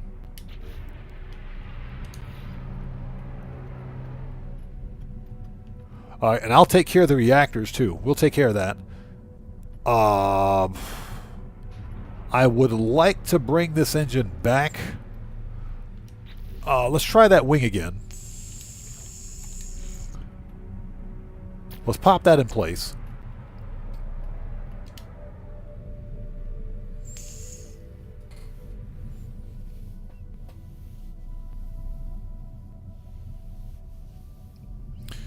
Hey, Matt Asbury, how's it going? It's good to see you. Thanks for joining us. Yeah, Marcus Schumacher. I'm not sure why that works for some players, but not for others. Or some viewers, I should say, and not for others.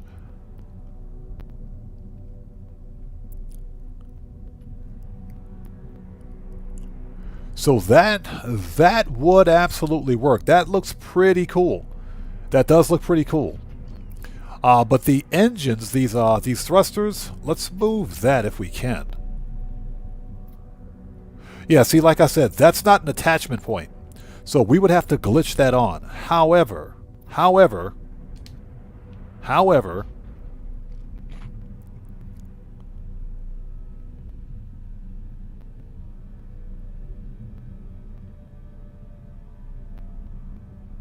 there is a way to do it without glitching. We can get an attachment point in here where the wings are without glitching. So let's remove that. Move that down 1. Move that there. Let's add another. Dang it. I knew I was going to do it. That just scared the crap out of me. Who was that? Jesus, dude, that scared the crap out of me. What the Okay, ladies and gentlemen, everybody, welcome to the newest member. Say welcome to the newest member of the Odd Fam, Cosmic Coyote. Welcome to the Odd Ones. Thank you so much for your membership, brother. Welcome to the Odd Ones. Thank you so much. Just to let everybody else out there know, channel memberships are active. Channel memberships are active on the channel.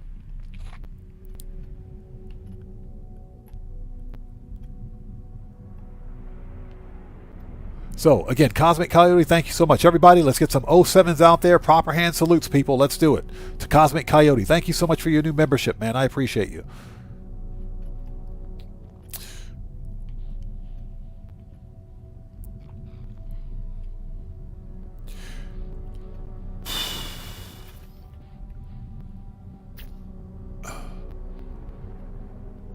Okay, that's not where I wanted to attach that, but okay.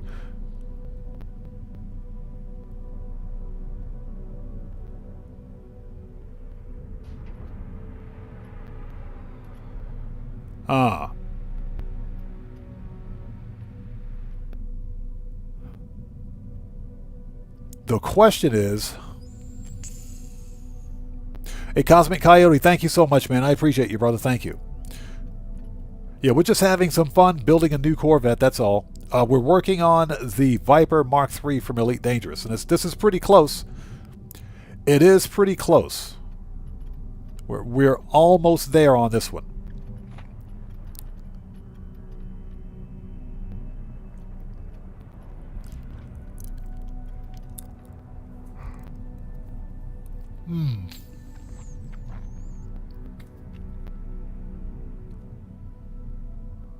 Yeah, this is a tough build. This is tough. Let's get another attachment point here. Let's add a Medusa class reactor. Add a reactor right there. That's an attachment point. Bring the wing up. Put that there.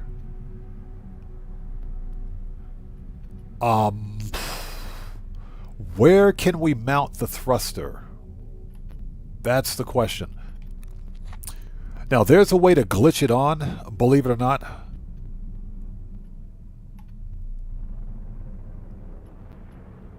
But I was trying to avoid glitch building, so let's see here. Oh, cut it out, will you? So, Guitar Guy says odd comedy hour. Yeah, this thing is getting out there. It's getting out there. It's getting out there really quickly. Seriously.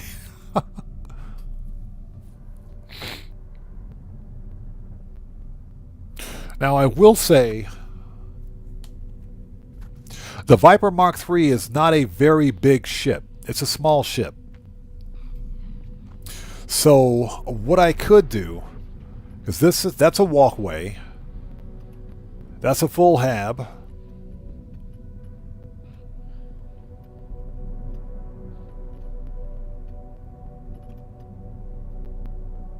Okay, that's a walkway. Excuse me, that's a walkway. And that's a walkway. Yeah, I don't want the ship to be too long, otherwise...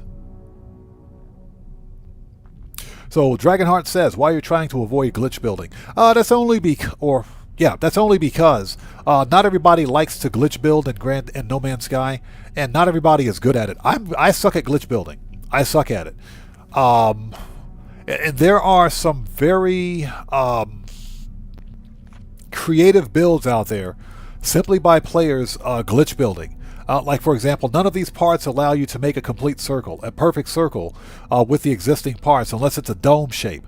But you've got players out there that can glitch build and literally build in reverse. So they can take parts, for example, like this wing section right here, because this only fits in one direction. They can build such that this wing fits in the opposite direction.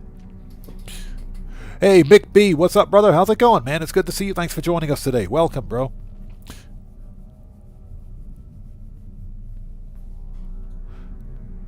So, why I'm trying to avoid glitch building is because not every player likes to do it. And, you know, sometimes when you glitch build, it may or may not remain consistent. For example, if there's like an update, which does happen, though, this does happen. If there's an update, a major update could reset parts on your build if they're glitched. So that's one of the reasons why we're trying to avoid it.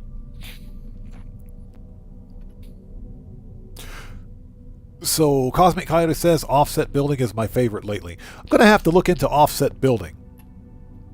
I've seen it. It's like, okay. I mean, that's a very unique take on it.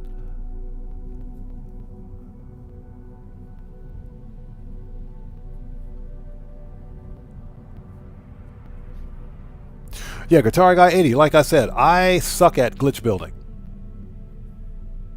I suck at it. Hey, Mick B, appreciate you being here, brother. Thank you so much for stopping by, man. So this wing part would work. The problem is that there's no thruster. There's no thruster on it. There is a way to add a connection point that will allow us to attach a thruster. Let's see here. It would also allow us to attach that wing section too.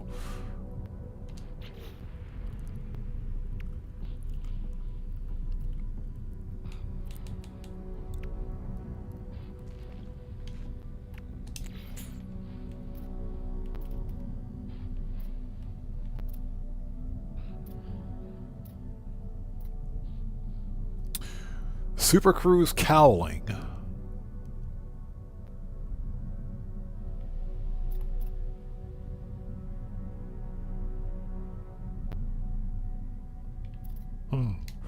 Let's remove that. Let's remove that. Super Cruise cowling.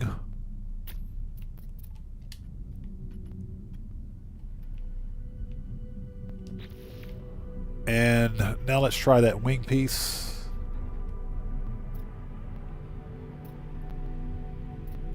Yeah, that's what I thought.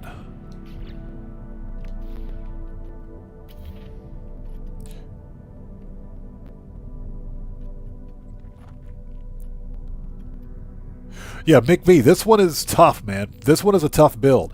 It's an easy build, but I'm trying to work out all of the little minor details as I go along.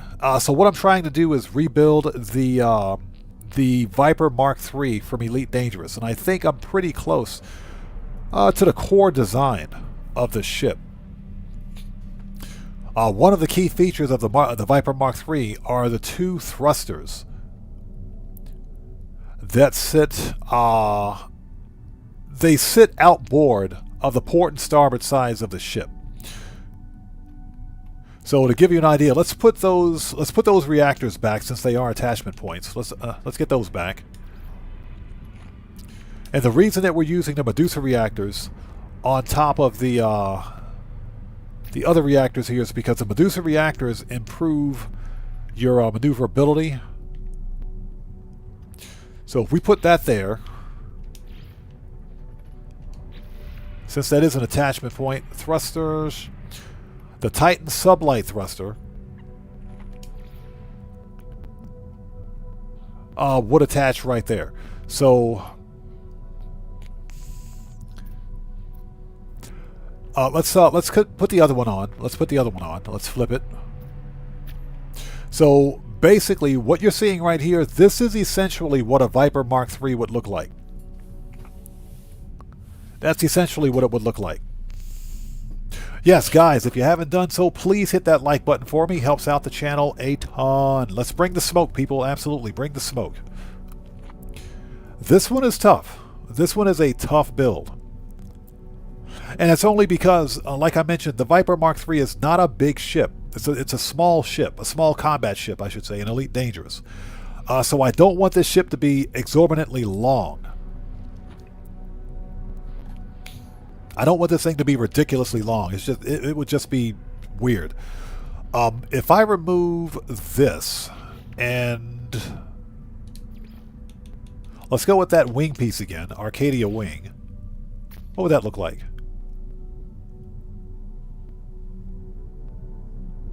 Now that's not bad. That's not bad. The problem is that you can only fit the wing in one direction. It only fits in one direction.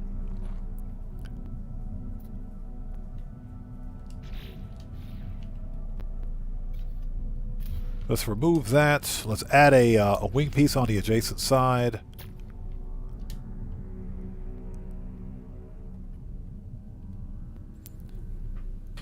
So that's not bad. That is not bad. That's kind of what I was going for, but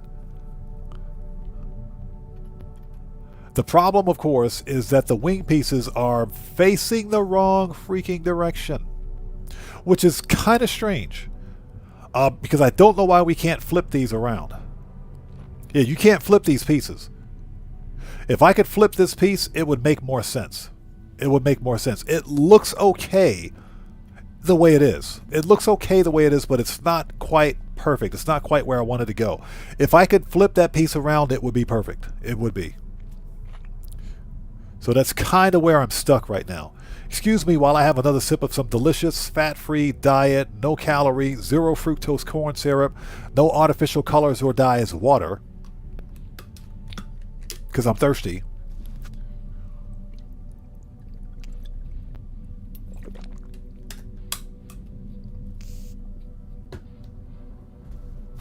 Oh, that's some good stuff. I really wanted to use these wing pieces.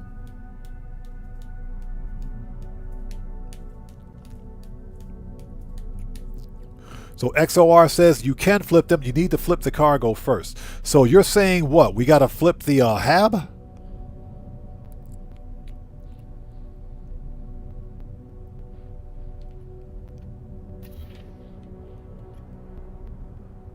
Let's move.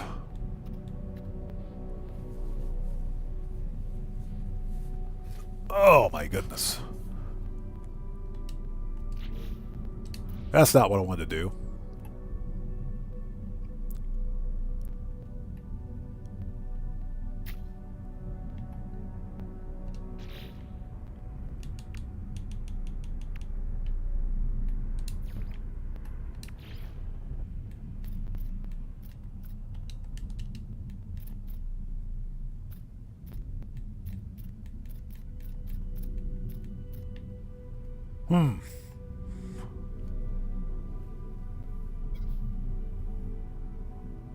So you got to add two hubs and two. Oh, you're talking about two halves in one spot. One of them is going to flip. Can you even do that? Okay, so let's keep that hab right there. Oops.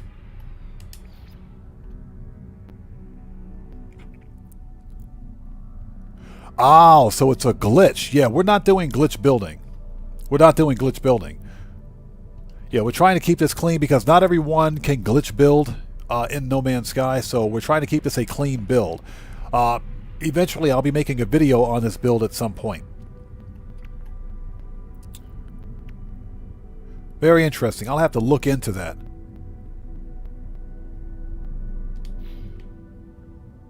That's a shame, though. That actually would work if we could get it to flip around. Yeah, because you can't flip the habs as they exist.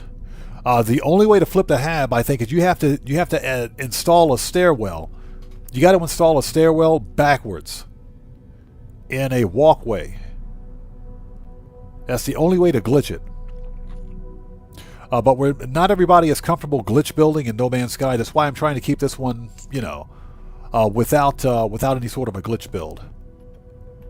That's a shame, though. That's a good piece. That's a good wing piece. Unfortunately, as it sits, it's not really usable. It looks okay, but for the anybody that knows the Cobra Mark III from Elite Dangerous, it's a fairly delta-shaped ship.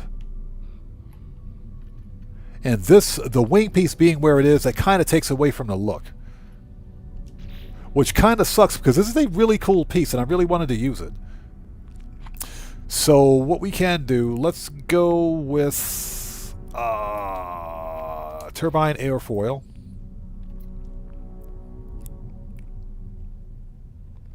But see, this will ultimately look like the last one I did because I did a build that looks similar to this one. I didn't want to do a repeat build on this.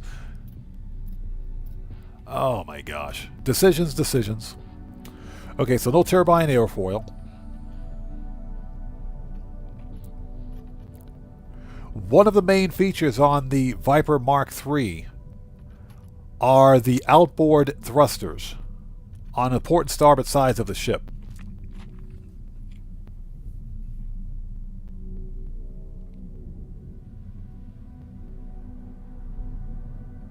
Yeah, Guitar Guy 80. Those wings would work perfectly if they could be flipped. If they could be flicked. But unfortunately, it can't be done without some sort of a glitch, and I would prefer not to glitch build. Okay, so...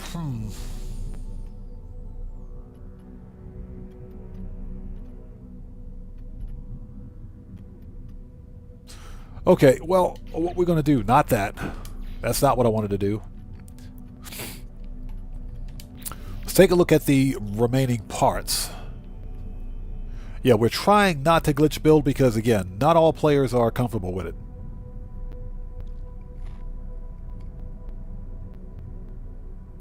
Yeah, XOR, I appreciate that, man. Thank you. Yeah, we're not going to do glitch building on this one, so I'll have to find something else to match it. I do appreciate that, though. Thanks. Yeah, I'm not seeing the link. I've got link protection set in because I don't want random viewers posting links in chat. That's one of the ways we keep the bots out.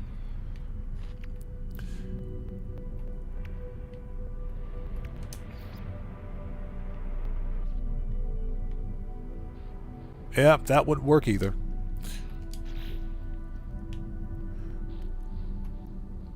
I will say this, we need more parts. We need more angular parts. That's definitely something that we could use. I think we got some pretty good ones to start, but overall, we need more angular parts.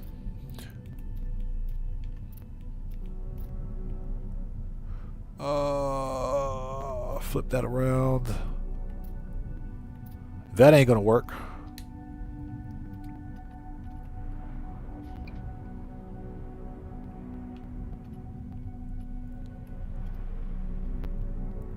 Okay, well, the front of the ship is for the most part done. It's everything else. And of course, there's no real way to hide the blockiness of the hab, so what do we have here in the back? Okay, so we've got 2 reactors on port and starboard, 2 outboard thrusters. What we can do...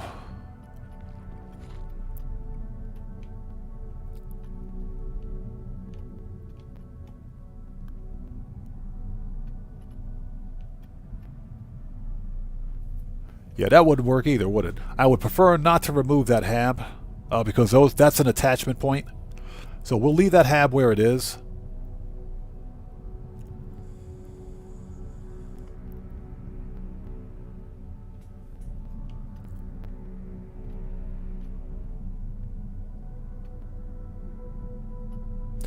And I think what we can do...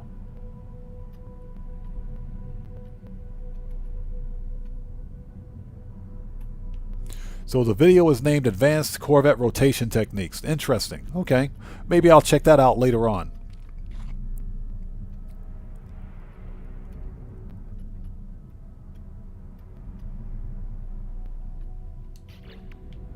Okay. So working with the parts that we have. Turbine airfoil, longshore cowling, super cruise. This is what we had on there already.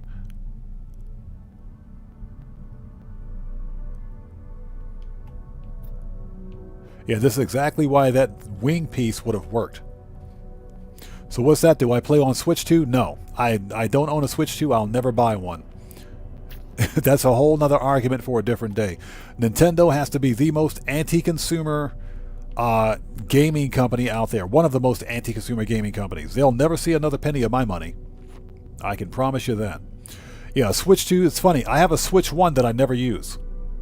I have a Nintendo Switch 1 that I never use. So, for me, it doesn't pass the common sense test to buy a Switch 2 at $80 a freaking game. $90 if you want a physical copy.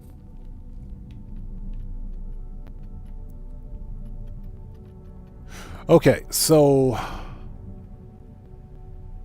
that's kind of the core design that I'm going for.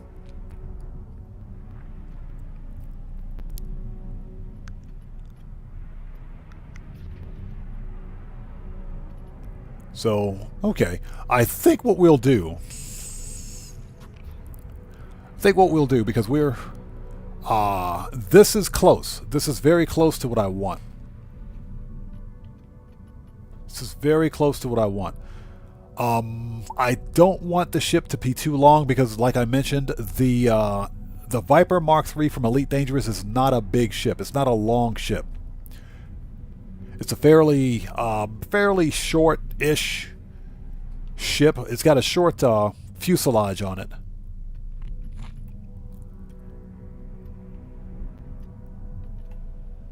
So I'm just looking at this thing right now. What can we do? Well, we got to add weapon systems, of course.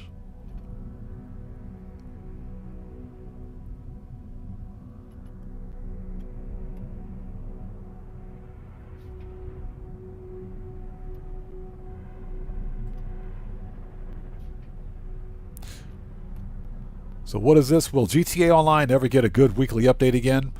I would assume it would.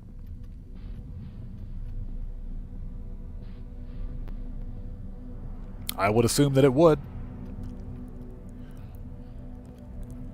So with that, I would say be patient for next week, for the upcoming event week, because that's when the Halloween stuff starts. So Ozzy Bob says the controllers are too small and fiddly on the Switch. I like the Wii controllers. I have a yeah. You can link the Wii controllers, or the Wii U controllers, that is, because I got a Bluetooth controller for the Wii U. That I can use with the Nintendo Switch, I think. It's been so long. Like I said, I've got the Switch, but I never use it. You know, that combined with the fact that the Joy-Cons on those things break so easily. And that's another reason why I decided not to buy a Switch 2, because the Switch 2 is just garbage. It's garbage in the sense that it's a better console, it's got better hardware, but they're charging $150 more than the original system.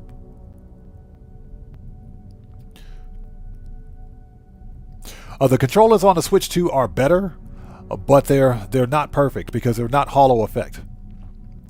And eventually, players that are going to experience the same problems with stick drift on the Switch 2 that they had with the Switch 1, which was apparently a real big problem on the Switch 1. I hardly used my Switch 1, so I never had a problem with it. Never had a problem with it. But players that use their Switch 1 religiously, yeah, they're pretty up in arms about it, because there's this brand new Nintendo Switch console that doesn't use the latest console or controller technology. So a lot of people were pretty pissed at Nintendo about that. And especially when you consider the overall cost of the Joy-Cons, those things are pretty expensive. And I'm not saying that the Switch 2 is a bad console, it's just not a good console for me.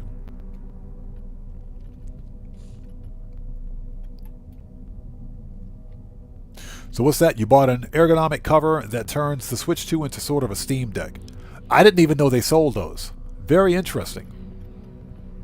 So it's just a cover that fits around the Switch 2, I assume. Very interesting. Okay, so let's try to tighten this thing up as much as possible. We need attachment points under here. Okay, that's an attachment point, but that's for something else. What we can do with that, hold on. Let's put a maglev thruster, if at all possible. There we go, one right there. One right there, that'll take care of that.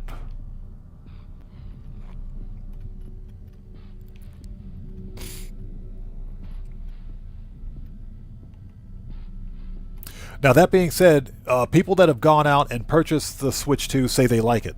They say they enjoy it. They say it's better.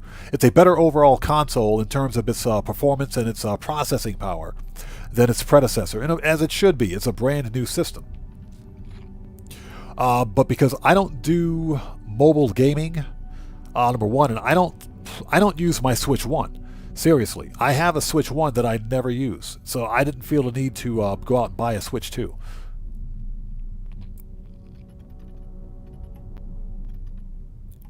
And don't even get me started on freaking Asus ROG, the ROG Ally. Don't even get me started on the ROG Ally. They done lost their freaking Microsoft Xbox. Done lost their freaking mind. They're out of their French toast mind. The ROG Ally is going to sell for $1,000, $1,000 for a handheld gaming PC, $1,000. They've lost their minds. They're crazy. $1,000. I'm not sure what kind of drugs those dudes are smoking, but that's just crazy. I can build a full-blown gaming PC for $1,000 that'll do exactly what that handheld console will do. It's $1,000 freaking bucks. So that's where we are now. We're looking at the future of gaming is $1,000 handheld gaming consoles, $1,000 consoles, $2,000 graphics cards, $3,000 in some cases. Don't even get me freaking started on that, man. Whatever happened to the days when gaming consoles got cheaper? They got cheaper the older they got. Seriously. We're in a situation now where gaming consoles get more expensive as they get older. Xbox is raising the price of their Xbox Series consoles for the second time in 1 year. The second time in a year. They're out of their freaking minds. I will probably never buy another Xbox console because of it. Okay. Yeah, gaming is just, it's getting out of hand. You know, it's corporate greed. Yeah, Ozzy, exactly. Love my PC. Yes. You better believe it. Basically, it's corporate greed taking advantage of the current global economic climate because of tariffs and everything else. So Sinister RC says chip shortage. No, there is no chip shortage. There is no chip shortage. There's ample supply. The problem are these inadvertent tariffs that's screwing everything up globally. But the problem is that you've got these big mega corporations out here like Microsoft, Xbox, Sony PlayStation, Nintendo, Asus, these big companies out here that make or manufacture end user gaming systems or compute systems that they're taking advantage of the global economy and saying, oh, well, it's tariffs this, it's an import tax that, we don't have a choice, we have to raise prices. That's the biggest bunch of BS I ever saw. It is. So now you're having to pay $50 to $100 more for a brand new console, but you're not getting $50 to $100 more performance. Yeah, XOR agreed 100% on that. Hello Games is not greedy. 100% agreed. Oh, Ozzy Bob, you better believe it's all shareholders. Shareholders, stockholders. Yes, sir. That's exactly what it is. Okay, so we need some attachment points down here. We only need one attachment point. And I think what we can do...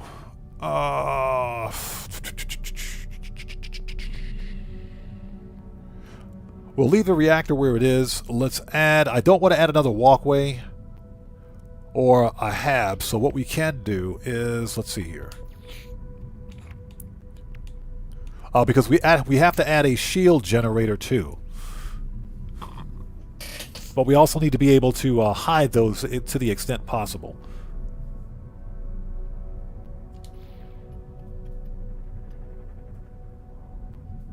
So we need an attachment point. Okay, hey, Bud316, we'll see you next time, brother. Take care. God bless you, man. Thanks for stopping in. We'll see you next time. Okay, let's see.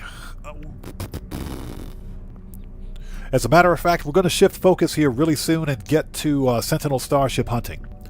We're going to do that here real soon. Just trying to work out the particulars of this ship before we switch over. So Titan wing module, Osprey wing module.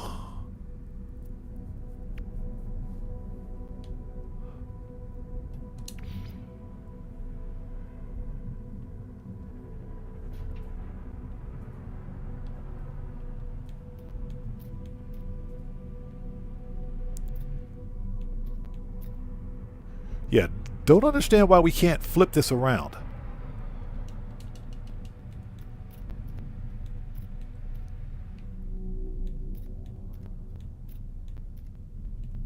It only rotates in one direction. That sucks.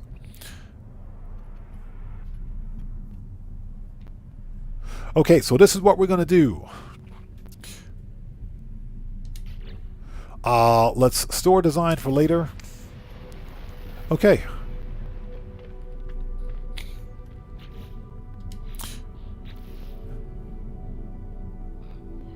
So pretty good progress on that one. Really good progress on that. It's almost, the ship is almost done. The ship is almost done. But I swear, that's... We need more parts. We need more parts. That's what we need. We definitely need more parts.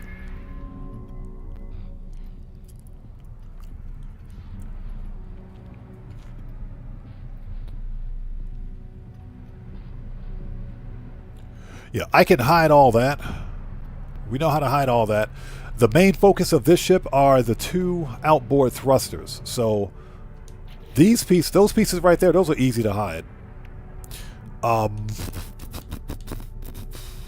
We can put a couple of cowlings on those. That'll hide those pieces.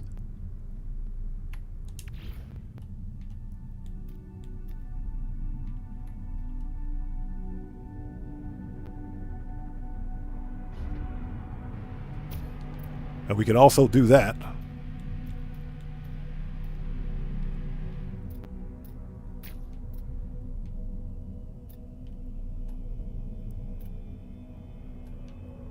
Yep, that actually looks better.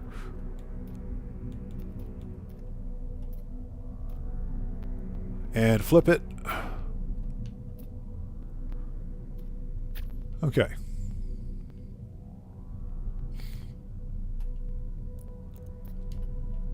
So that actually looks a little better in the rear. And I'll figure that section out later. Because we're almost done with this build. And then of course we got to put something on the actual dorsal section of this ship because it's completely freaking naked.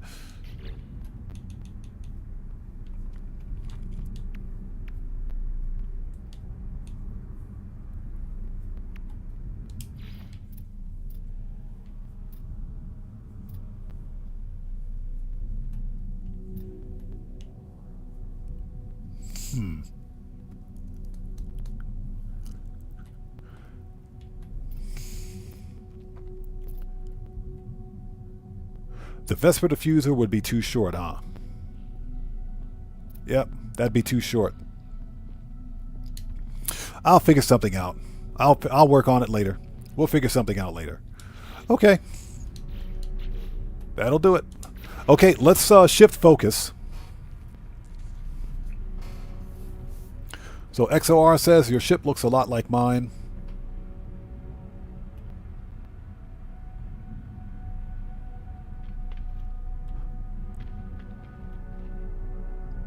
I use the same rockets in the same format. Yeah, what I was going for that build was the Viper Mark III from Elite Dangerous. So that's what I was trying to do.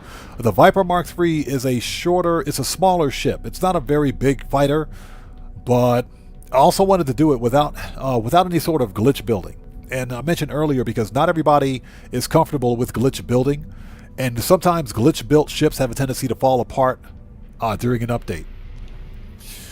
So let's swap ships.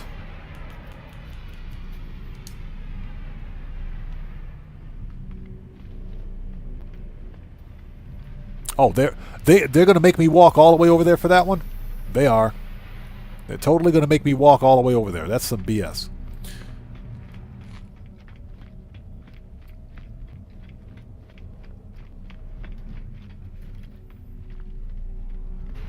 So Ozzy Bob says he did a YouTube clip for the Cobra Mark III. So you actually did a Cobra Mark III.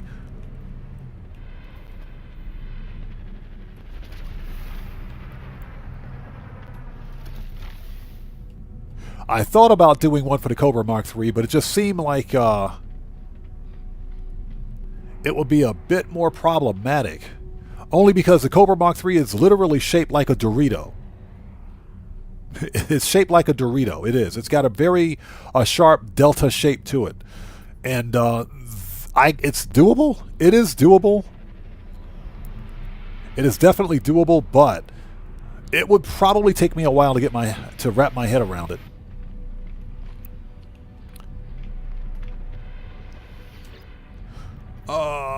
Resume previous design, modify, Asp Explorer Mark II.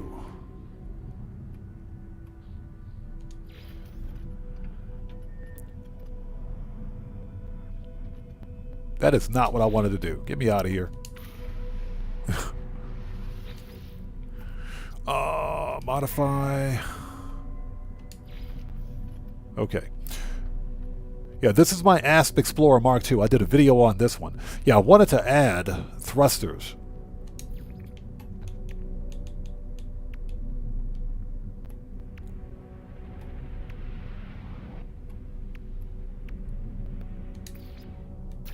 That's what I wanted to do. All right, now we're good. Okay, apply edits. Thank you.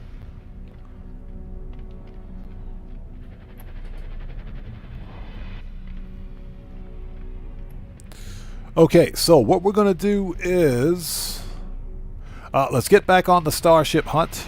I'm not walking all the way back over there. These guys are out of their minds. Okay, that was fun. That was fun. We're pretty close on a Viper Mark III build. Very nice. Okay, let's get back. First of all, let's get back to the freighter. We found an A-class Sentinel ship in this system during the previous live stream, and what I would like to do is let's go to bases. Let's go hop over and take a look at it.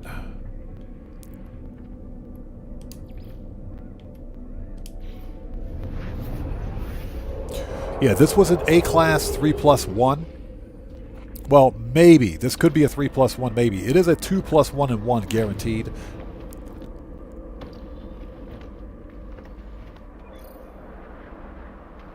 I love the way that ship just disappeared. Restore point.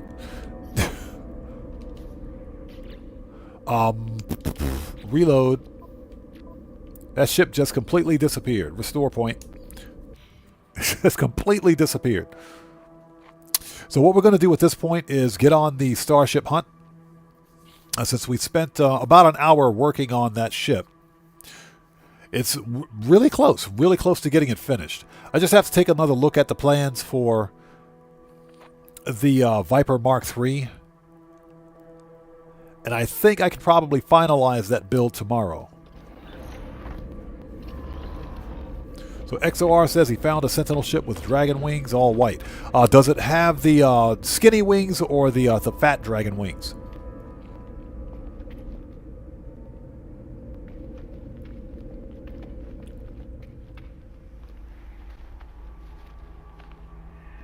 Yep, that's it. This is an A-class that I found during the previous stream.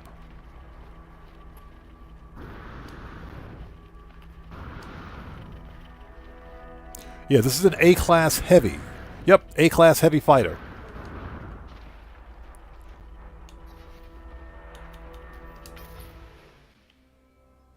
Jeez. Wasn't expecting to see that there.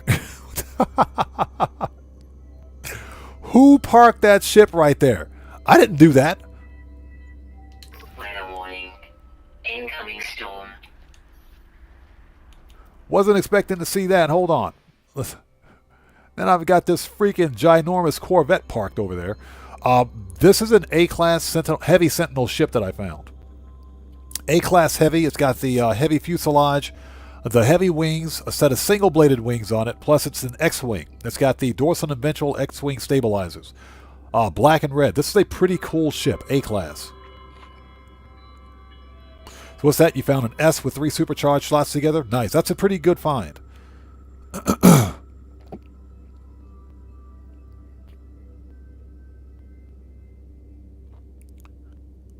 So Ozzy Bob says, I saw that AFK players are getting abducted in the space anomaly as of late.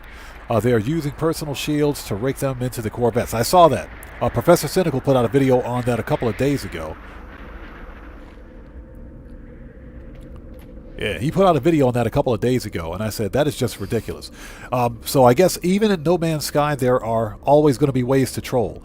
but that's why I've got multiplayer turned off. I only play solo, and that's just because, you know, as a content creator, I have to take safety and security seriously.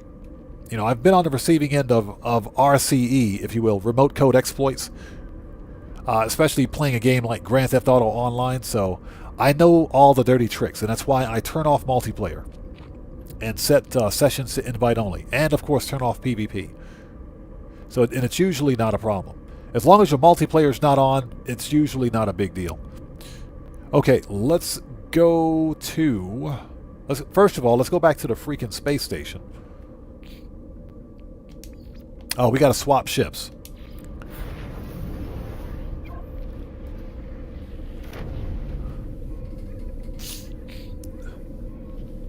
So, Guitar Guy 80 says, Hello Games needs to fix that. I got trapped in one of my bases because of my Corvette. So that's a good reminder for me not to use my Corvette whenever I transfer to another base. Let's swap ships. Let me get my combat fighter here. There we go.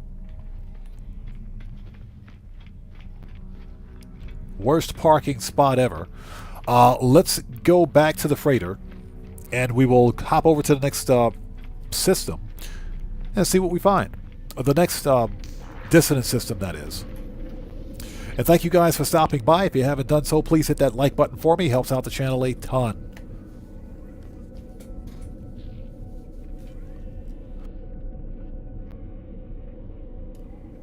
Okay. We want to go to freighter.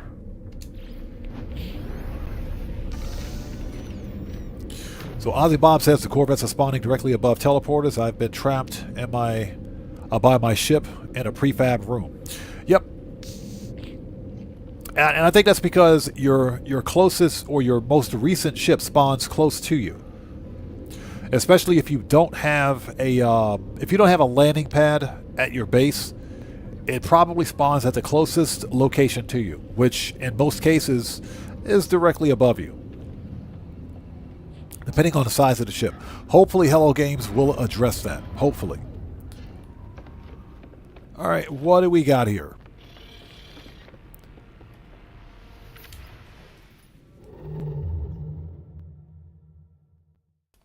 Okay, so that was a 2-star dissonance, so we're going to continue to make our way toward the center of the galaxy. Okay, outlaw, but that wasn't dissonant, so no big deal. Gas giant, hold it. Okay, 2-star dissonant, we can go there.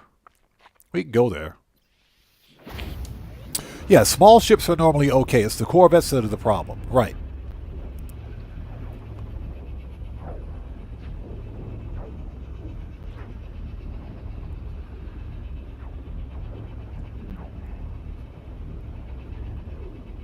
And we're flying backwards. That makes perfect sense.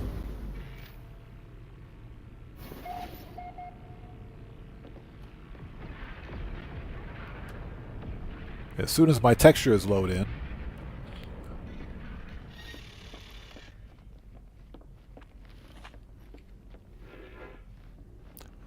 the Corvettes are pretty glitchy, but we got to remember this is a brand new update. So even with all the bug fixes, there's still going to be little issues and tweaks, I should say, that Hello Games will be making to address those problems. They are pretty good at fixing it, so.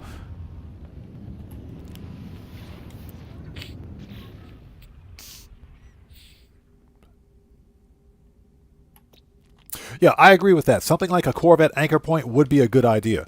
Otherwise, you know, the Corvettes, because they're so big, they spawn. They literally spawn like right next to you. Whenever you change stations or go to your bases, especially.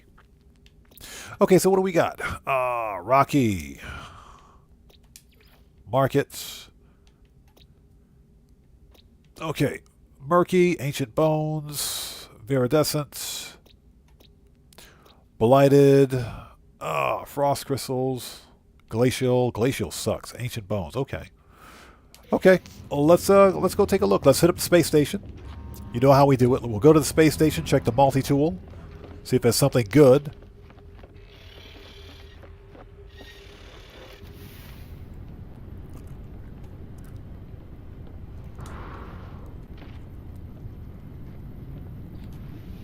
And from there, we will get on the hunt.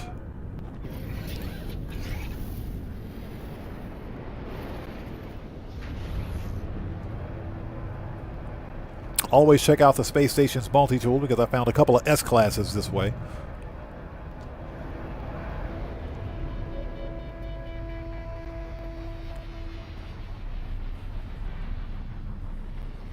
So Guitar Guy 80 says, we have landing pads for normal ships. Hopefully they'll bring out pads for the Corvettes. Well, I agree. What we need for bases at least is a, like a docking point for the Corvettes, because we have docking points for the freighter.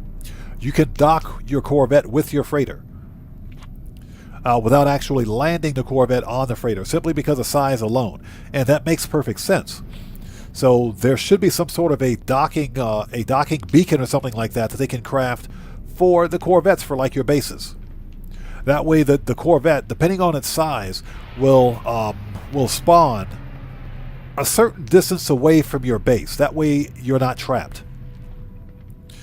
Okay, let's take a quick look at the multi-tool. It's ugly already, I see it. It's an ugly one. That's an ugly multi-tool. And it's a B class. Nope. That's an ugly multi-tool. This one looks a little better. What is it? Oh, get out of here. Okay, let's talk to multi-tool guy. What's up, buddy? Mr. Korvax. Purchase upgrades. Blaze Javelin. Scanner. I don't really need the scanner. Geology Cannon. I will take that Pulse Spitter. We will definitely take that Pulse Spitter. Okay.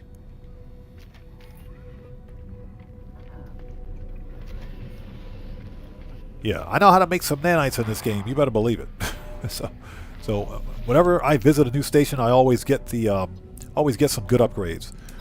All right, so what do you got for me, buddy?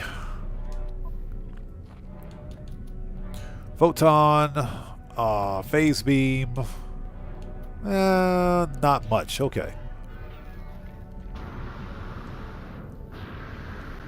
And of course, the Korvax have like the ugliest ships in existence.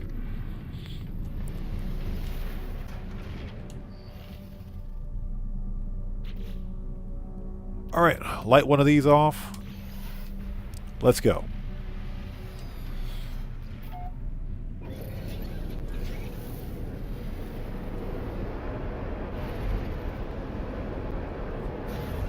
Yeah, the captain of my freighter did a lousy job parking. Okay, where is our signal?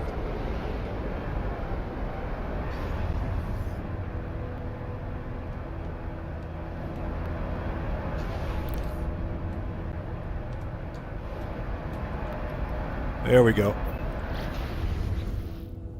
We'll just hop in, take a look at the Sentinel ship and see if it's worth it. If it's not, we'll leave. We'll go to the next system. And thank you guys for stopping by. If you haven't done so, please hit that like button for me. Helps out the channel a ton. So what we look for in Sentinel ships are the configuration, color, class, whether or not it has dragonfly wings. For me, not so much. Or whether or not it's got a set of heavy wings, wingtip thrusters, the pincers, the jaws as they call them. The different types of accessories that you can find on a Sentinel ship.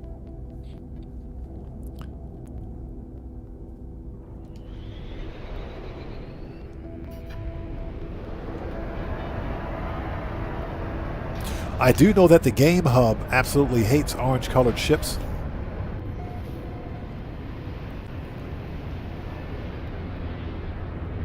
Yeah, Cosmic Coyote, let's freaking go. So what do we got here? Oh. Oh, heck no. Nope. Nope. That's a whole lot of nope. Check this out. Hold it. Stop. Check this out. Absolutely not. No. Just no. No. Nope. Hold it. Stop. Stop the ship. Stop. We're not even going to land for this one. We're not even going to land for this one. Hold on. Let's go to camera mode. Absolutely not. Clipped wings?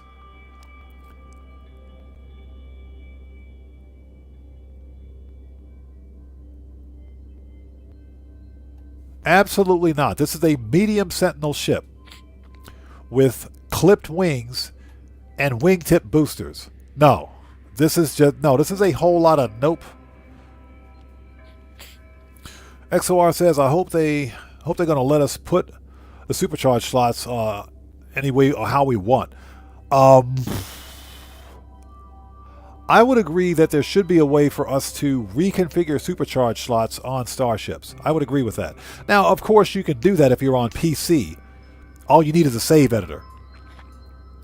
But in general, I kind of like the idea of hunting for Sentinel ships or hunting for ships for the sole purpose of finding that rare ship with the best supercharged slot configuration. That's what makes starship hunting fun for me.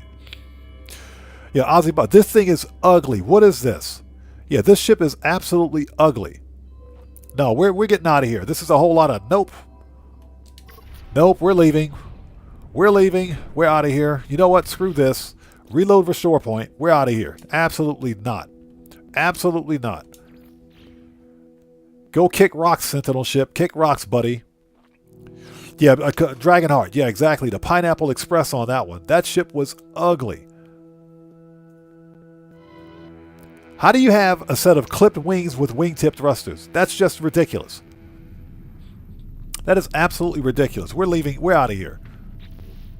We are so out of here. Screw this place. Screw this place. Get me back to my freighter. We're leaving. Yeah, Sinister RC. That ship was ugly as a box of rocks. It was ugly. That ship was ugly. Get me out of here. We're leaving this place. Screw this star system. We're gone. Screw this place.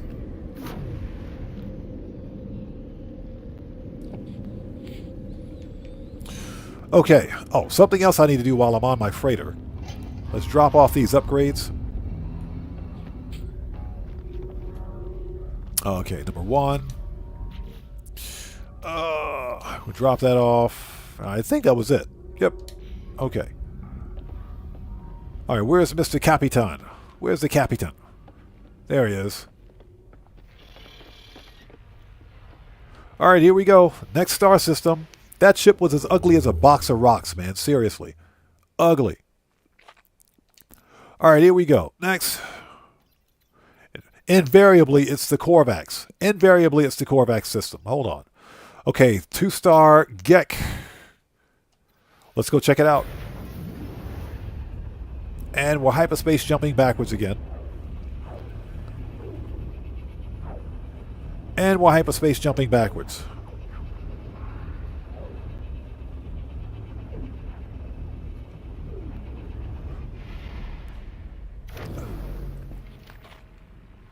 Okay.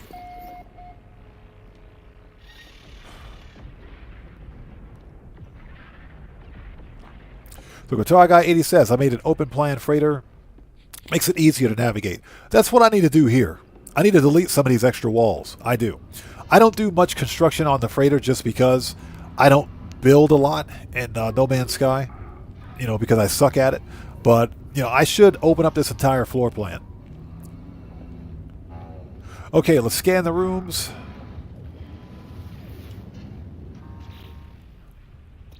All right, there we go. Scan the planets. Okay, Arctic. Paradise Planet with salvageable scrap. Nice. Bountiful, salvageable scrap. Ooh, nice. Verdant. And Ruined. Ancient Bones, Vile Brood. Get out of here. Okay, Market. There are 11 fauna. Okay, perfect. All right, let's go. First stop is the space station.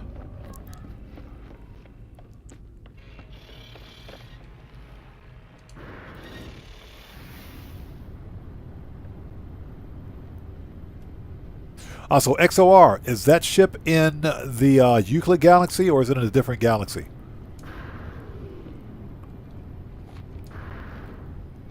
What the crap is my ship? It's right there.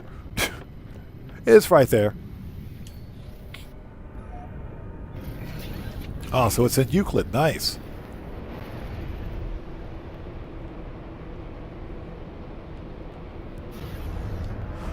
Let's go to the space station. First and foremost, let's check out the multi-tool. Always check out the multi-tool. There we go. Hold it. Oh.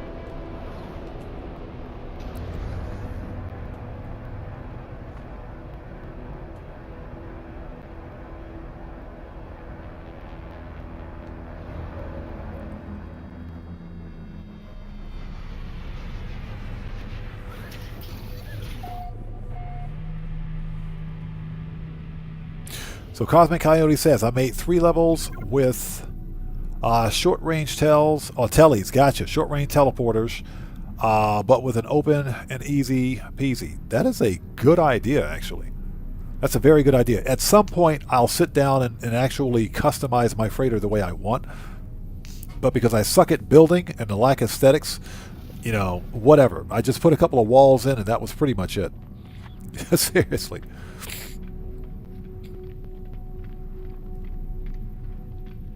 So XOR, you said that ship you found, that white one, was an S-class with 3 supercharged slots? Yeah, we might pop over and take a look at it. Okay, well, not another ugly multi-tool. What do we got? C-class. Boo! It's a C-class. Another ugly multi-tool. This is the ugly multi-tool station. That was a C, right? Yeah, it was. Let me out of here. Let's talk to the multi-tool guy. Always talk to the multi-tool guy. The geck with the really bad shave.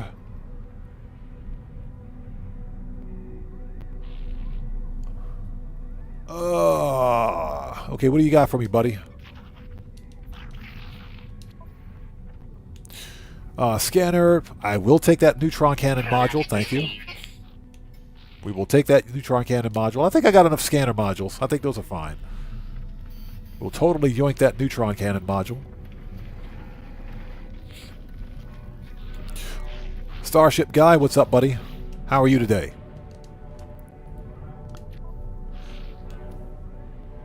Shields, positron. We'll take that positron. Thank you. Okay. Nice.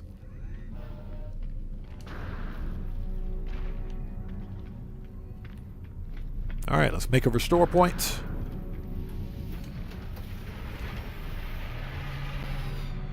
And light that puppy off. And let's go.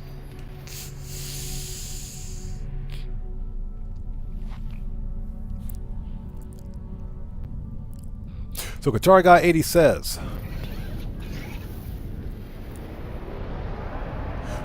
I have 2 levels, the lower style downstairs and the raised one upstairs.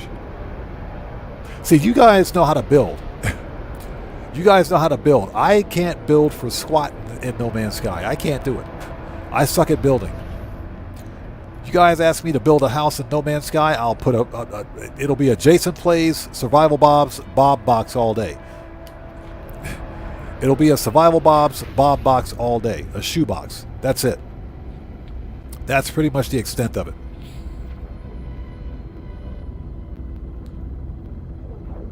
So you found a 3+1 and a 2+2 supercharge. No 4 connected slots together.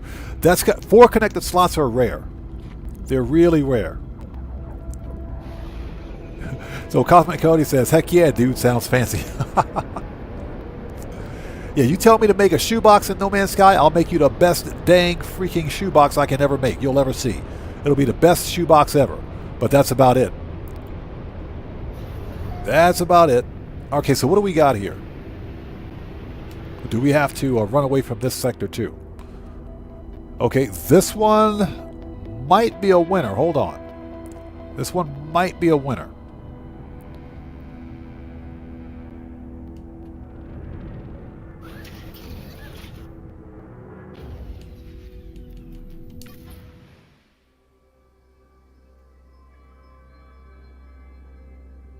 Okay, this one is not bad. This is a medium Sentinel fighter. All white. I don't like the skirt wings.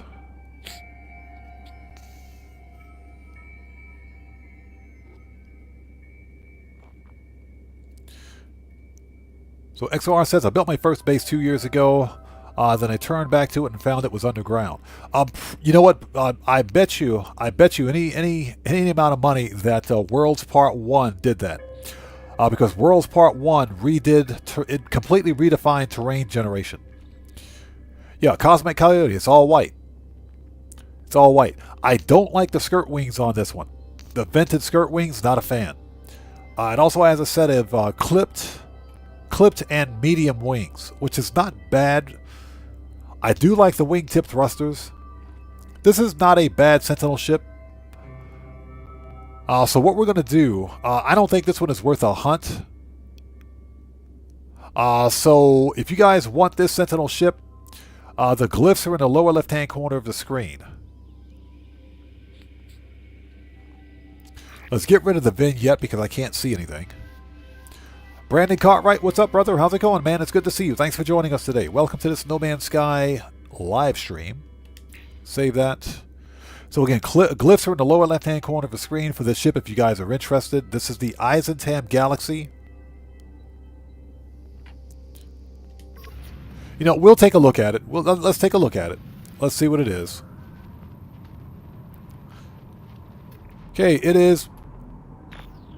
You gotta be kidding me. This thing is an A-class out of the box?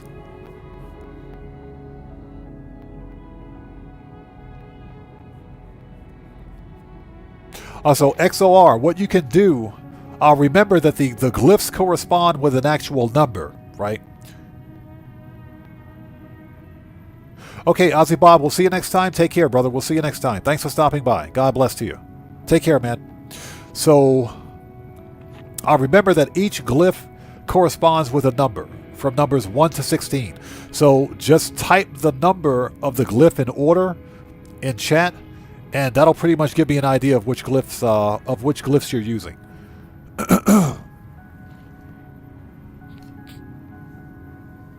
Yeah, Cosmic Coyote. This thing's an A-class.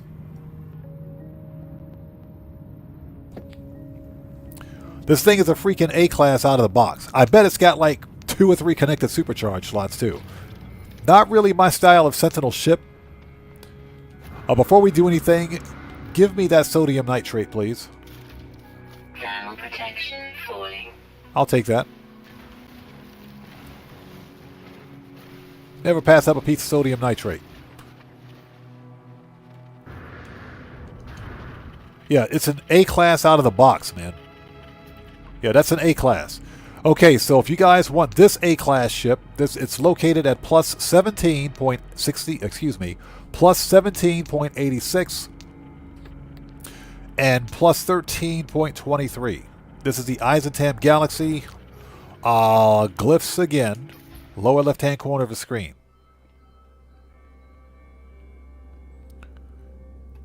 Yeah, white and black Sentinel ship.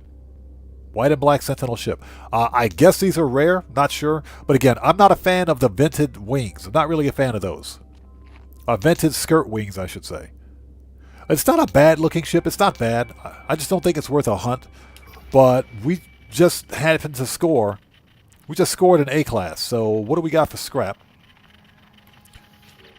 Oh, and we get 10 inverted mirrors from this one. Give me that. I'll take that. I'll take your inverted mirrors, buddy.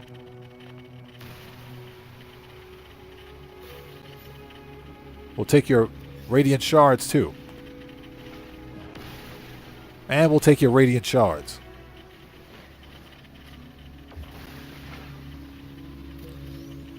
Alright, so let's see what we have. I might as well make a restore point. Let's see what we got here. This thing is an A-class out of the box, so this will be interesting. Yeah, A-class, out of the box, okay. Glass, brain, and pugnium.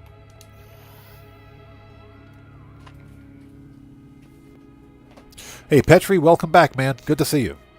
We're just hunting for Sentinel ships now. Technology repaired. Okay, this is a 2+1. Potentially 3+1. This is a 2+1 with the potential of being a 3+1. So, that's a thing. It's not bad looking. It's not a bad looking ship. It's not bad. Not bad at all. Again, I'm not a fan of the skirt wings, but they kind of work on this one. They kind of work. So, not bad. Yeah, exactly. Lawnmowers. That's exactly what it looks like. It looks like a freaking riding lawnmower. It does. Not a bad ship, though. Let's drop a save beacon. We're not going to do a comm ball because comm balls do disappear. Let's drop a save beacon for this location.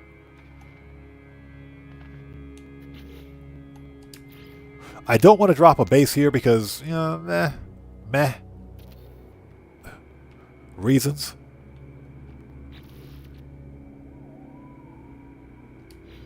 So Cosmic Coyote, this one was, hold on a second.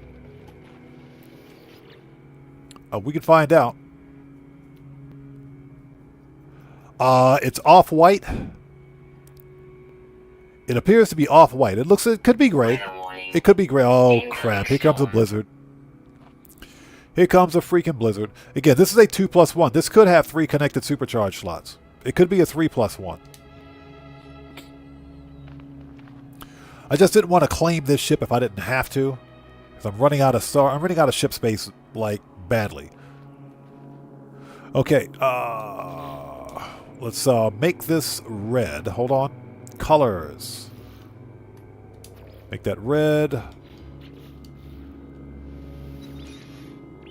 Okay. Yeah, just didn't want to drop a base here if it wasn't necessary.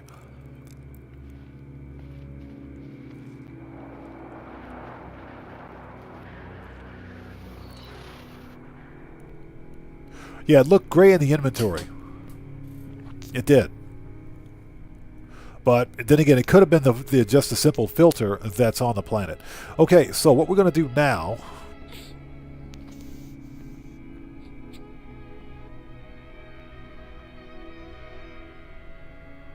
You know what? Screw it. We'll drop a base computer.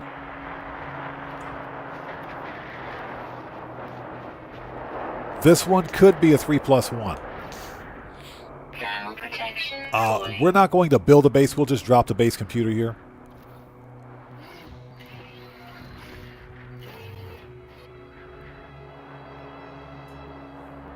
Okay, XOR, thank you. I appreciate you.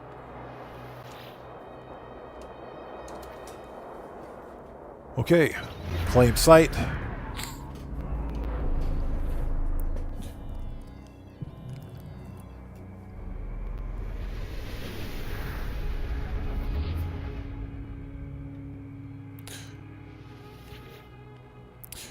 Let's rename it. First of all, it's Stupid Storm. Every time I try to take a picture, it's either nighttime or there's a stupid storm at play here.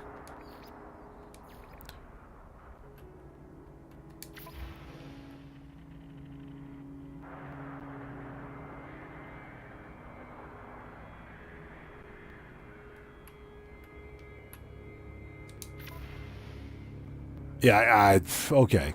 I swear, every freaking time I try to take a picture. Okay, so this is A-class.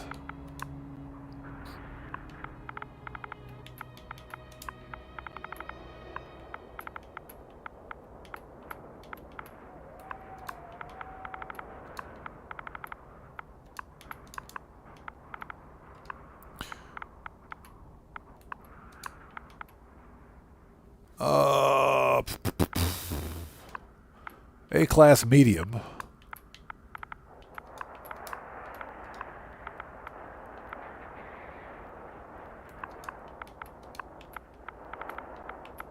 A-class medium Senti.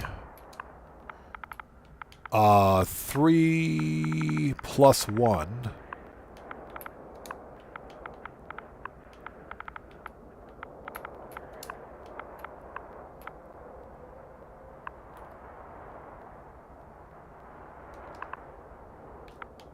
Maybe.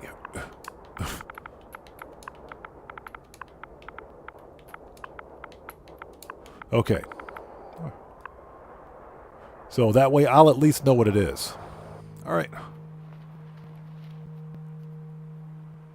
Oh, I can take a better picture now. Now we can take a better picture. I swear, this game is trolling hard. This game is trolling big time. Okay, let's get out of here. Next.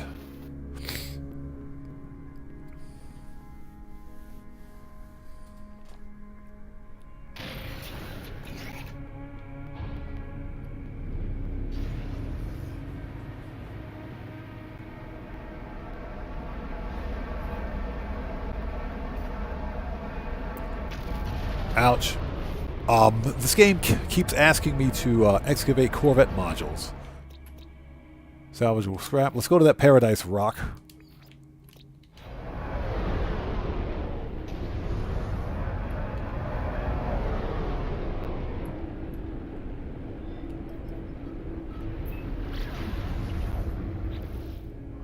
And hope everybody out there is doing well. We're back on the Starship Hunt. Well, XOR, I appreciate you sharing that, man. Thank you.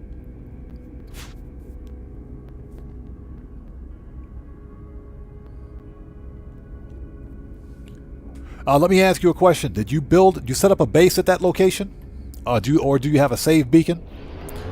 Or something that'll make that location easy to find?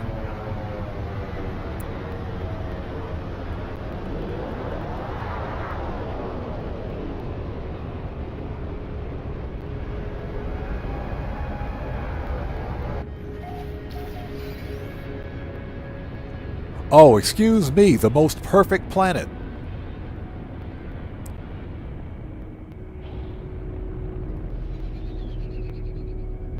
We're on the most perfect planet. That's what the game just said. Most perfect planet. I'll be the judge of that game. Thank you very much. Okay, we are looking for salvageable scrap. That's easier, believe it or not, easier done in the Corvette, so... Yeah, I just want to clear that icon. Because it's pretty freaking irritating. Will you land the ship? Land the ship, please. Land. Thank you.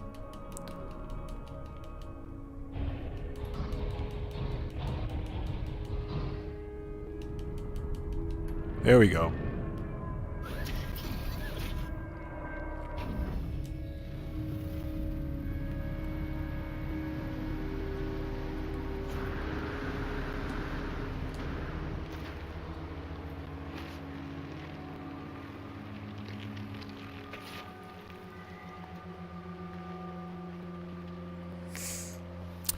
Okay, so you've got a base on the planet. Do you have a base at the location of the ship?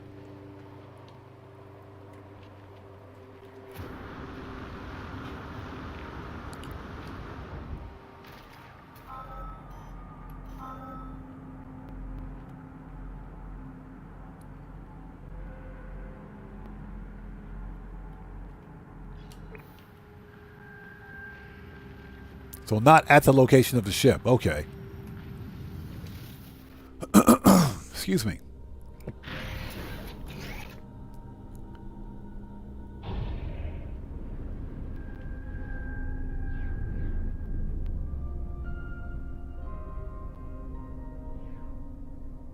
Interesting.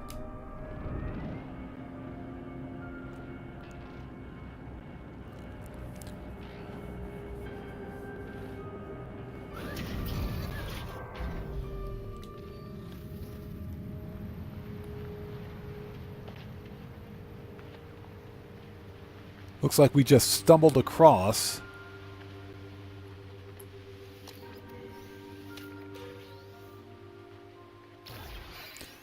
an observatory. Yep, it's an observatory. What do we got?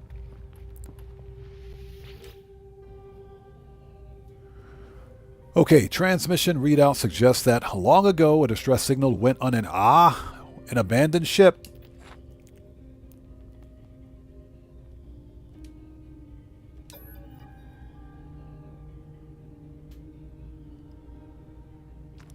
99, 92, 86, 81.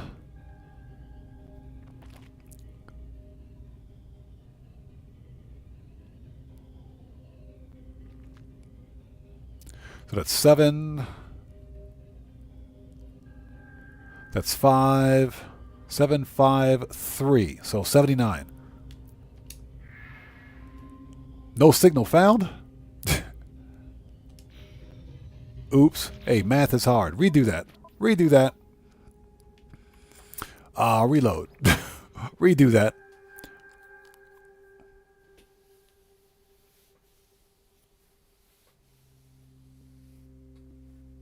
Haha. 77. 4.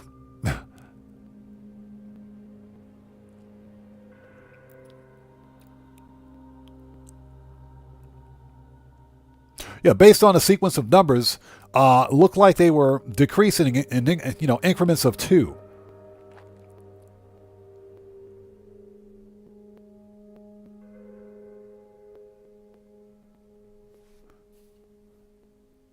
Man, this thing is taking forever to load. Thank you. Jeez.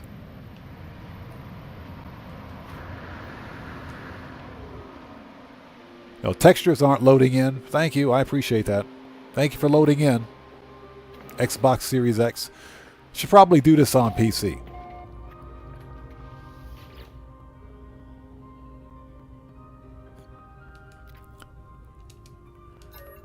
Okay.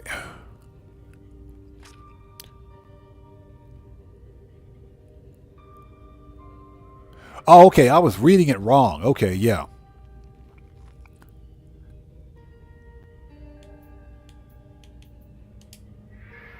There we go.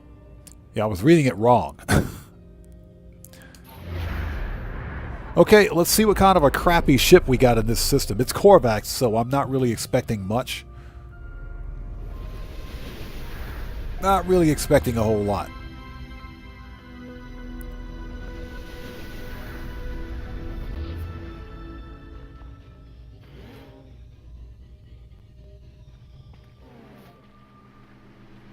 Always get your free stuff.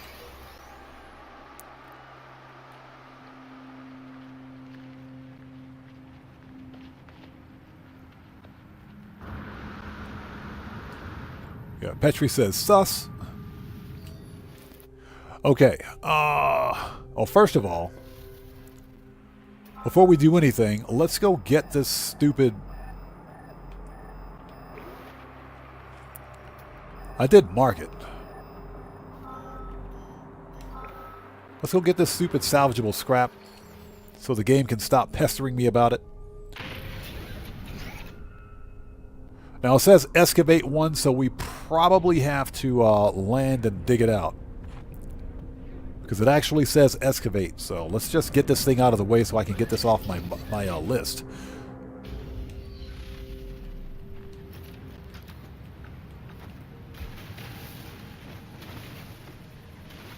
Yeah, you don't have to do this, but as part of the Corvette assembly mission, I got that stupid marker that I need to clear, so let's just do it.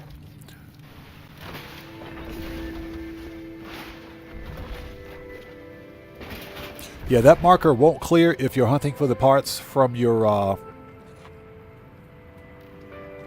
ship. Okay, that's out of the way.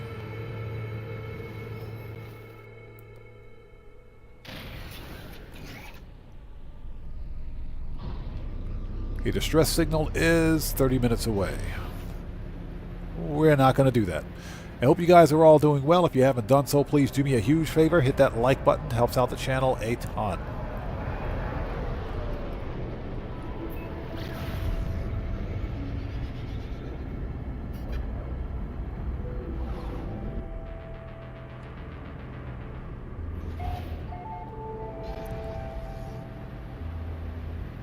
All right, what do we got?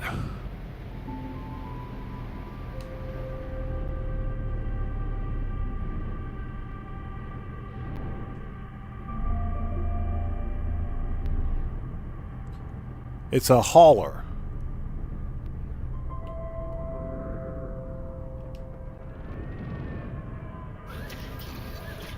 Interesting.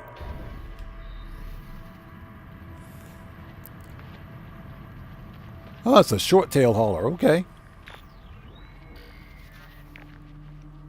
This one might be worth it for the parts. This might be worth it for the parts. Probably not worth it for scrap. Like, for example, that short tail section, I could probably go for one of those. All right. Okay.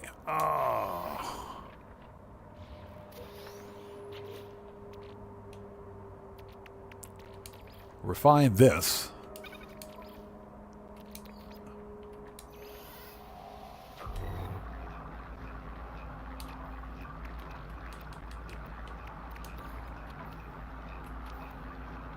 Technology recharge. Okay, get rid of that.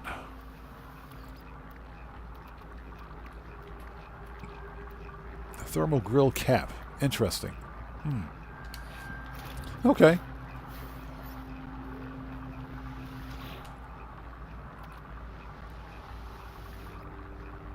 We get an upgrade.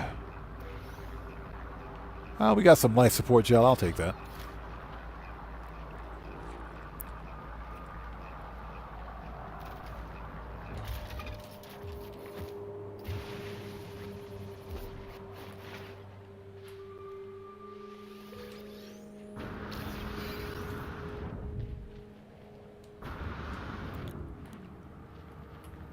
And distress beacon.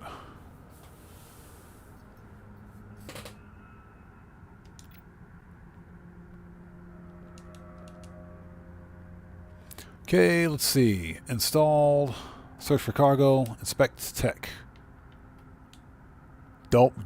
Game, don't you crash on me. Do not crash on me, game. I swear. Okay, I was about to panic. Yeah, the game froze for just a second. Don't you crash on me, buddy. All right.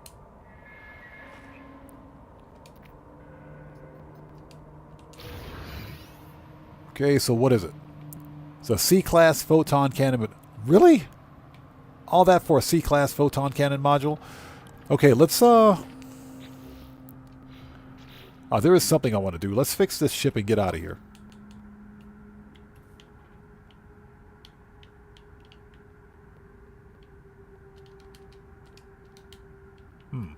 The game is freezing for whatever reason. Hold on a second.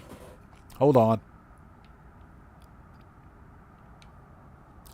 Yeah, the game is randomly freezing for some reason.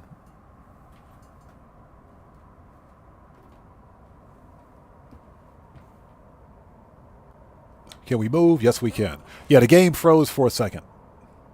Not sure why that's happening. Well, not thermal throttling. As far as I know, anyway. Yeah, the console is still venting heat. So, very strange. Yeah, for whatever reason, the game just froze briefly. Okay. So we'll switch that to standard temporarily. Alright, so we're going to need...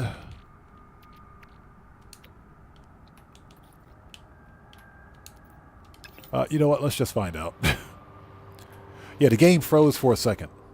So not sure why that happened. Okay, so we're going to need metal plating, hermetic seal, pure ferrite we have, dihydrogen jelly. All right. Everything else we don't need to fix.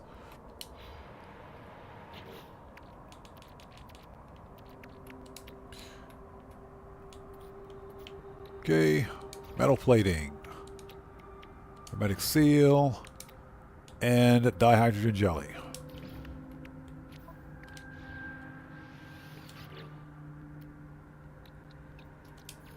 Okay. Oh, we got to compare and claim. Compare.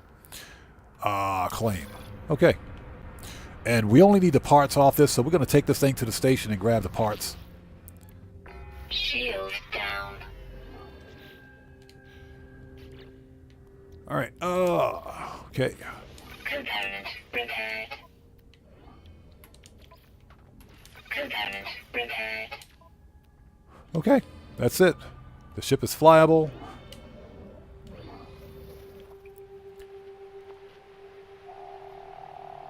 Anything else from here? Nope. Okay, it's good.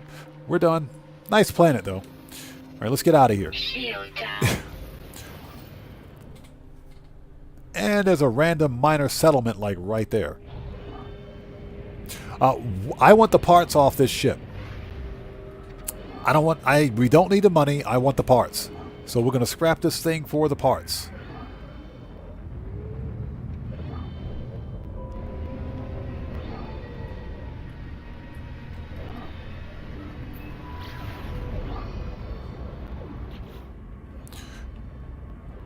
And I hope you guys are all doing well. Thanks for joining us today. If you haven't done so, please do me a huge favor. Hit that like button. Helps out the channel a ton.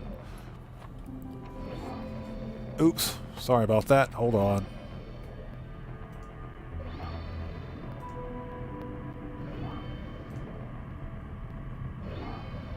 Yeah, I had to reset my page for a second. Give me 1 second. There we go.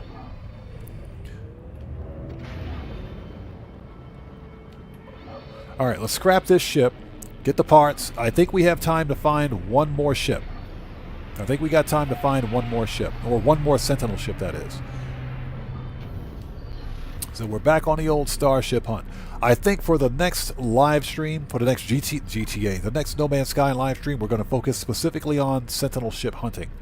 Get back to some traditional Sentinel ship stuff, instead of focusing on Corvettes.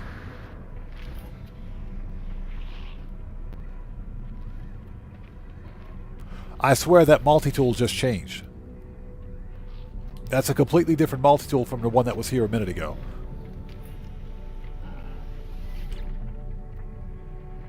Okay, whatever. Okay, textures are not loading in. That's very interesting.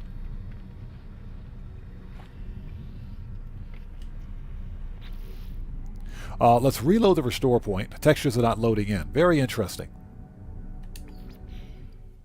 Very interesting. Let's reload. That happens on occasion, especially with consoles. So we are playing from the Series X today. Normally I do this from the PC, but, you know. There we go.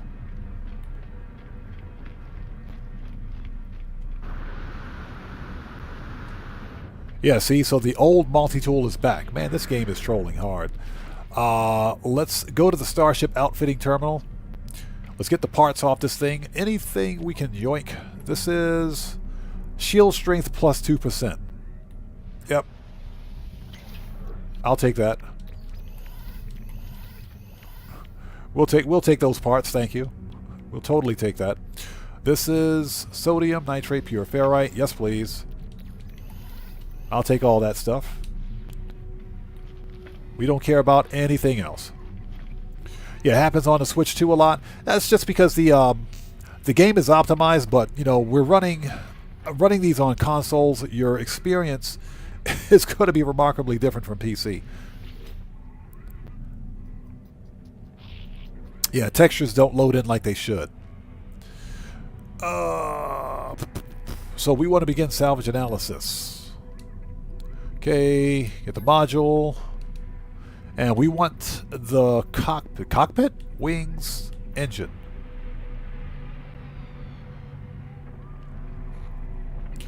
Engines.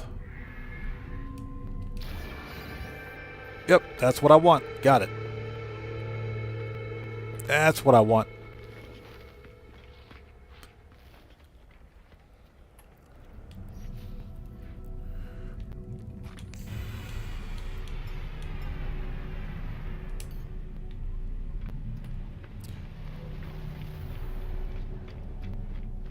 So what's that? When you enable multiplayer, it gets even worse. Oh yeah, multiplayer completely broke No Man's Sky because Hello Games, before crossplay was a thing, multiplayer worked fine. But once they enabled crossplay, the multiplayer completely went to left field. Okay, so let's go back to the freighter. We've got time to find one more Sentinel ship. So let's head to another star system and go on a hunt. That A-Class was pretty cool. That was a pretty cool looking A-Class. Not really my thing with the skirt wings and all, but you know, not bad. Okay, so it's 1, 2. Here we go.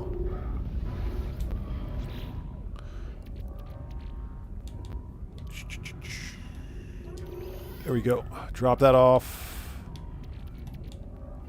Get rid of that. Okay, we got 2 upgrades that we need to deposit.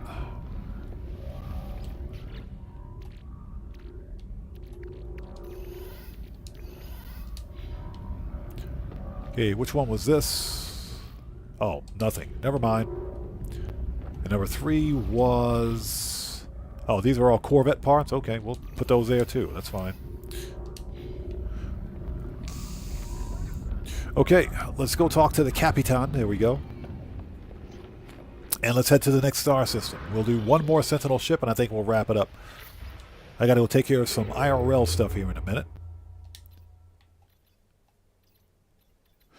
And I do want to thank you guys for stopping by today. This was a fun stream. We almost finished with that starship, or with that Corvette. Almost done with the Corvette. So I just saw a 3-star Dissident. Where is it? I just saw a 3-star Dissident. We flew right by it. Where you at?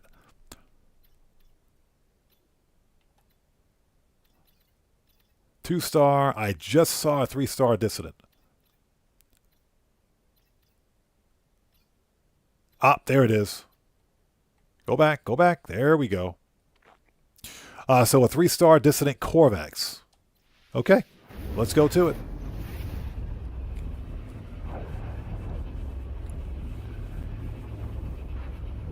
And knowing the Corvax, it's probably an ugly ship.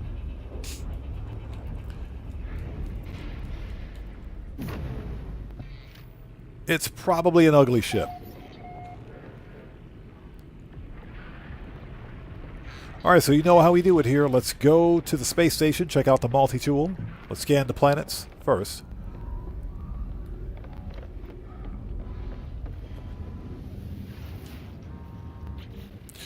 Okay, get the stuff. Title. Uh-oh. It's a water planet. Hold on. It's got 4 fauna. Oh. Not sure about this one, but we'll mark it. Miasmatic. Okay, we got a toxic planet. Let's go to this one instead. Let's go to that planet instead.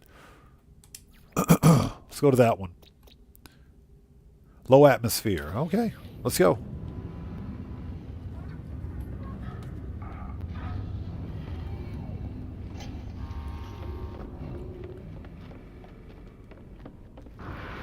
Yeah, I think for the next No Man's Sky stream, we'll get back to doing some old school starship hunting like we used to do back in the day.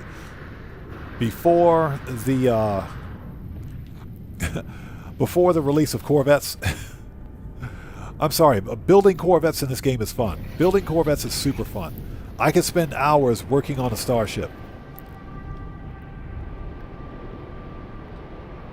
Building Corvettes in this game is a ton of freaking fun. I love it.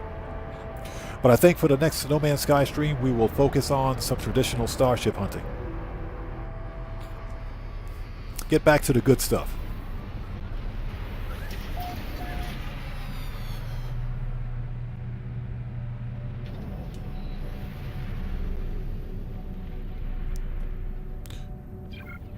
Okay, this space station has some of the trippiest colors I've ever seen in No Man's Sky. Look at this place. These colors are often... Look at this green, neon green and red. Neon green and red. This place is off the chain. This space station is off the chain. Neon green and neon red. Okay, I've seen everything now.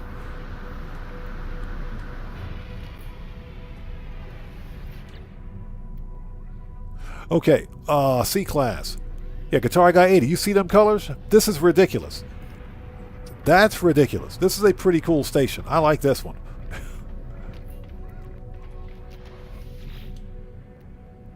Well, it's got an S-Class optical drill. It's got an optical drill on it. That's nice. Okay, let's talk to the multi-tool guy. What do you got for me, buddy?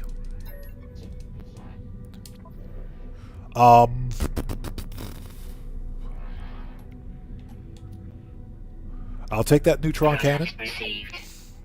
I will take that pulse spitter. Received. We don't really need a mining beam module. I don't think.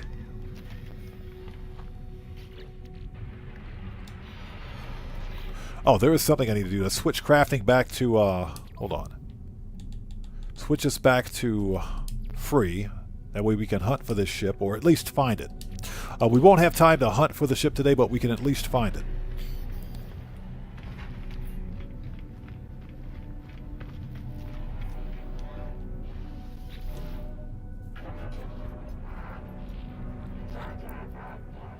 What's that? It causes epileptic seizures? Yeah, them colors are wild. Guitar Guy 80 says, I like my X-Class upgrades. Man, I was so pissed when Hello Games removed the ability. We'll take that infra knife. Product received. Remove the ability to... Ooh, a jackal. When they removed the ability... What the crap? Hold it. Hold it, hold it, hold it. Don't you go anywhere. Don't go anywhere. Bro! Oh my god.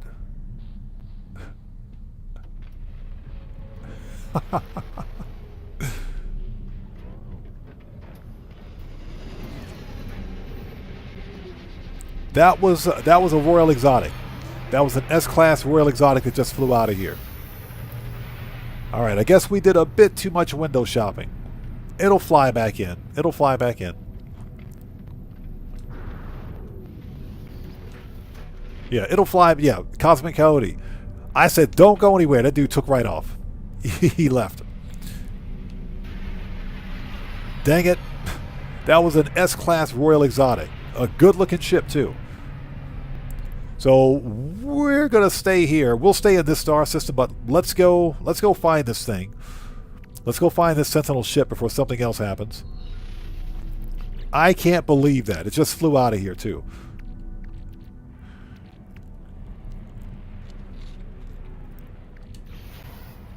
I cannot believe that. It's okay. It'll come back. It'll fly back. What we don't know is whether or not it is it was a first, second, or third wave spawn.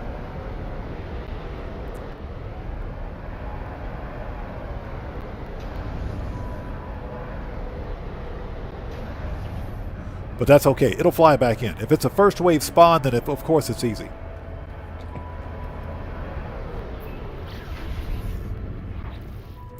Yeah, Cosmic Coyote, I agree. The ones with the silver, yeah, I agree. They do look better.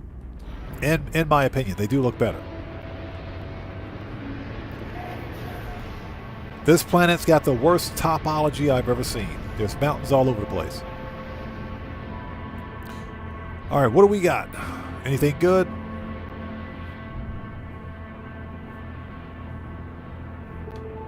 Okay. Okay, it looks like another medium. Hold on. Before we land.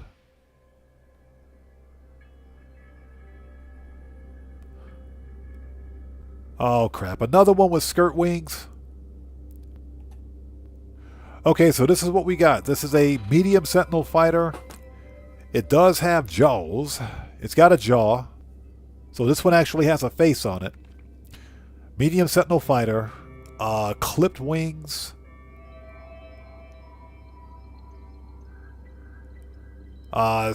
Double-bladed wings, single double-bladed wings, and vented skirt wings. Not really a fan of this one. It also has ventral stabilizers on it.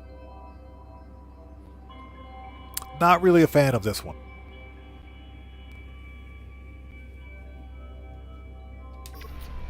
Not really a fan of this one. Let's land and check it out. Let's take a really quick look at it before we wrap up.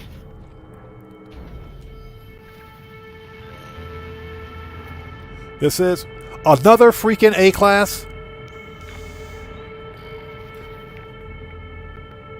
This is the second A-class in a row.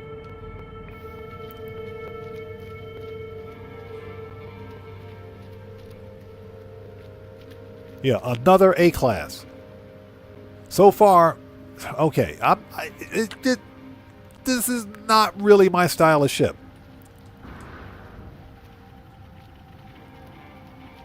What do we got for scrap over here? What do we got for scrap? Oh, 1 Walker Brain. You can keep your Walker Brain, buddy. Yeah, this is not really my style of ship.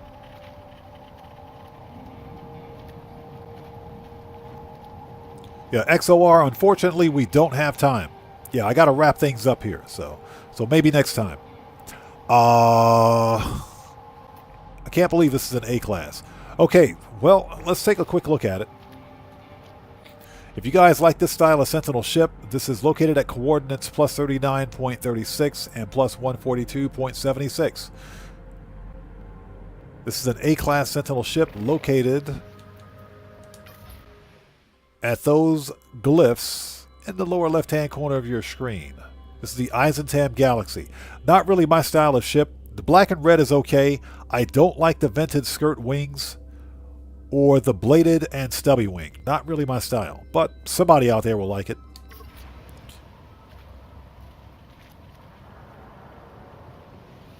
Yeah, I can't believe this thing is an A-class.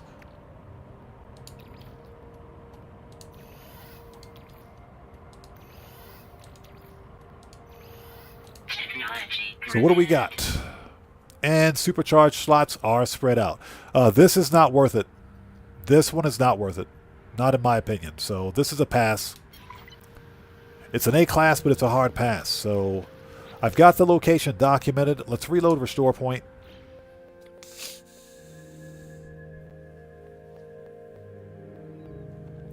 Okay, I think what we're going to do is call it here. I have to go take care of some IRL stuff at this point. So what we'll do for the next No Man's Sky live stream, we'll get back to some traditional Sentinel starship hunting. And I think that's because the general viewing public likes the Sentinel ship hunting more so than building the Corvettes. You know, building Corvettes is a lot of fun, but at the same time, we got to do a wide range of things on the channel, or during live streams at least. So I think what we're going to do is for the next No Man's Sky stream, we're going to get back to traditional Sentinel ship hunting. So I think that's what we'll do. So with that being said, thank you guys so much for stopping by today. If you guys haven't done so, please do me a massive favor. Hit that like button for me. Helps out the channel a ton. Now, I will try to get another No Man's Sky live stream up within the next couple of days or so. Not guaranteed whether or not I'll be able to do a stream for No Man's Sky tomorrow, because I have other content that I must get done. So what we will do is we'll plan on something for later on this week. And it'll probably be a late night live stream. Late night for me, at least, anyway. It'll be early morning for anyone out there in North America. So you guys know how we do it here. With that being said, if you guys haven't done so, please hit that like button for me on the way out. And there is a storm headed this way, I think. Anyways, this was a fun live stream. We got a lot done. Special thanks to our new community members. Thank you guys so much. I appreciate your continued support. And for anybody that watches the GTA content, the GTA 5 online content will be returning tonight. Actually, we have a video coming up later on. The GTA live stream will be this coming Wednesday, Japan Standard Time. So hopefully we'll see you guys here for that. But until then, thank you guys for stopping by.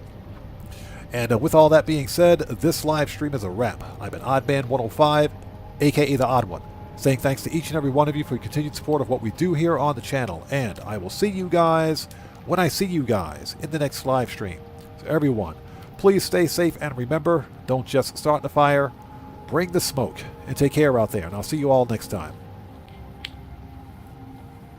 Oh, Cosmic Coyote, you bet, brother. Anytime, man. Thanks for stopping in as always. So you guys stay safe. Take care. God bless to each and every one of you. And I'll see you all next time. Take care, guys. I'll see you all next time.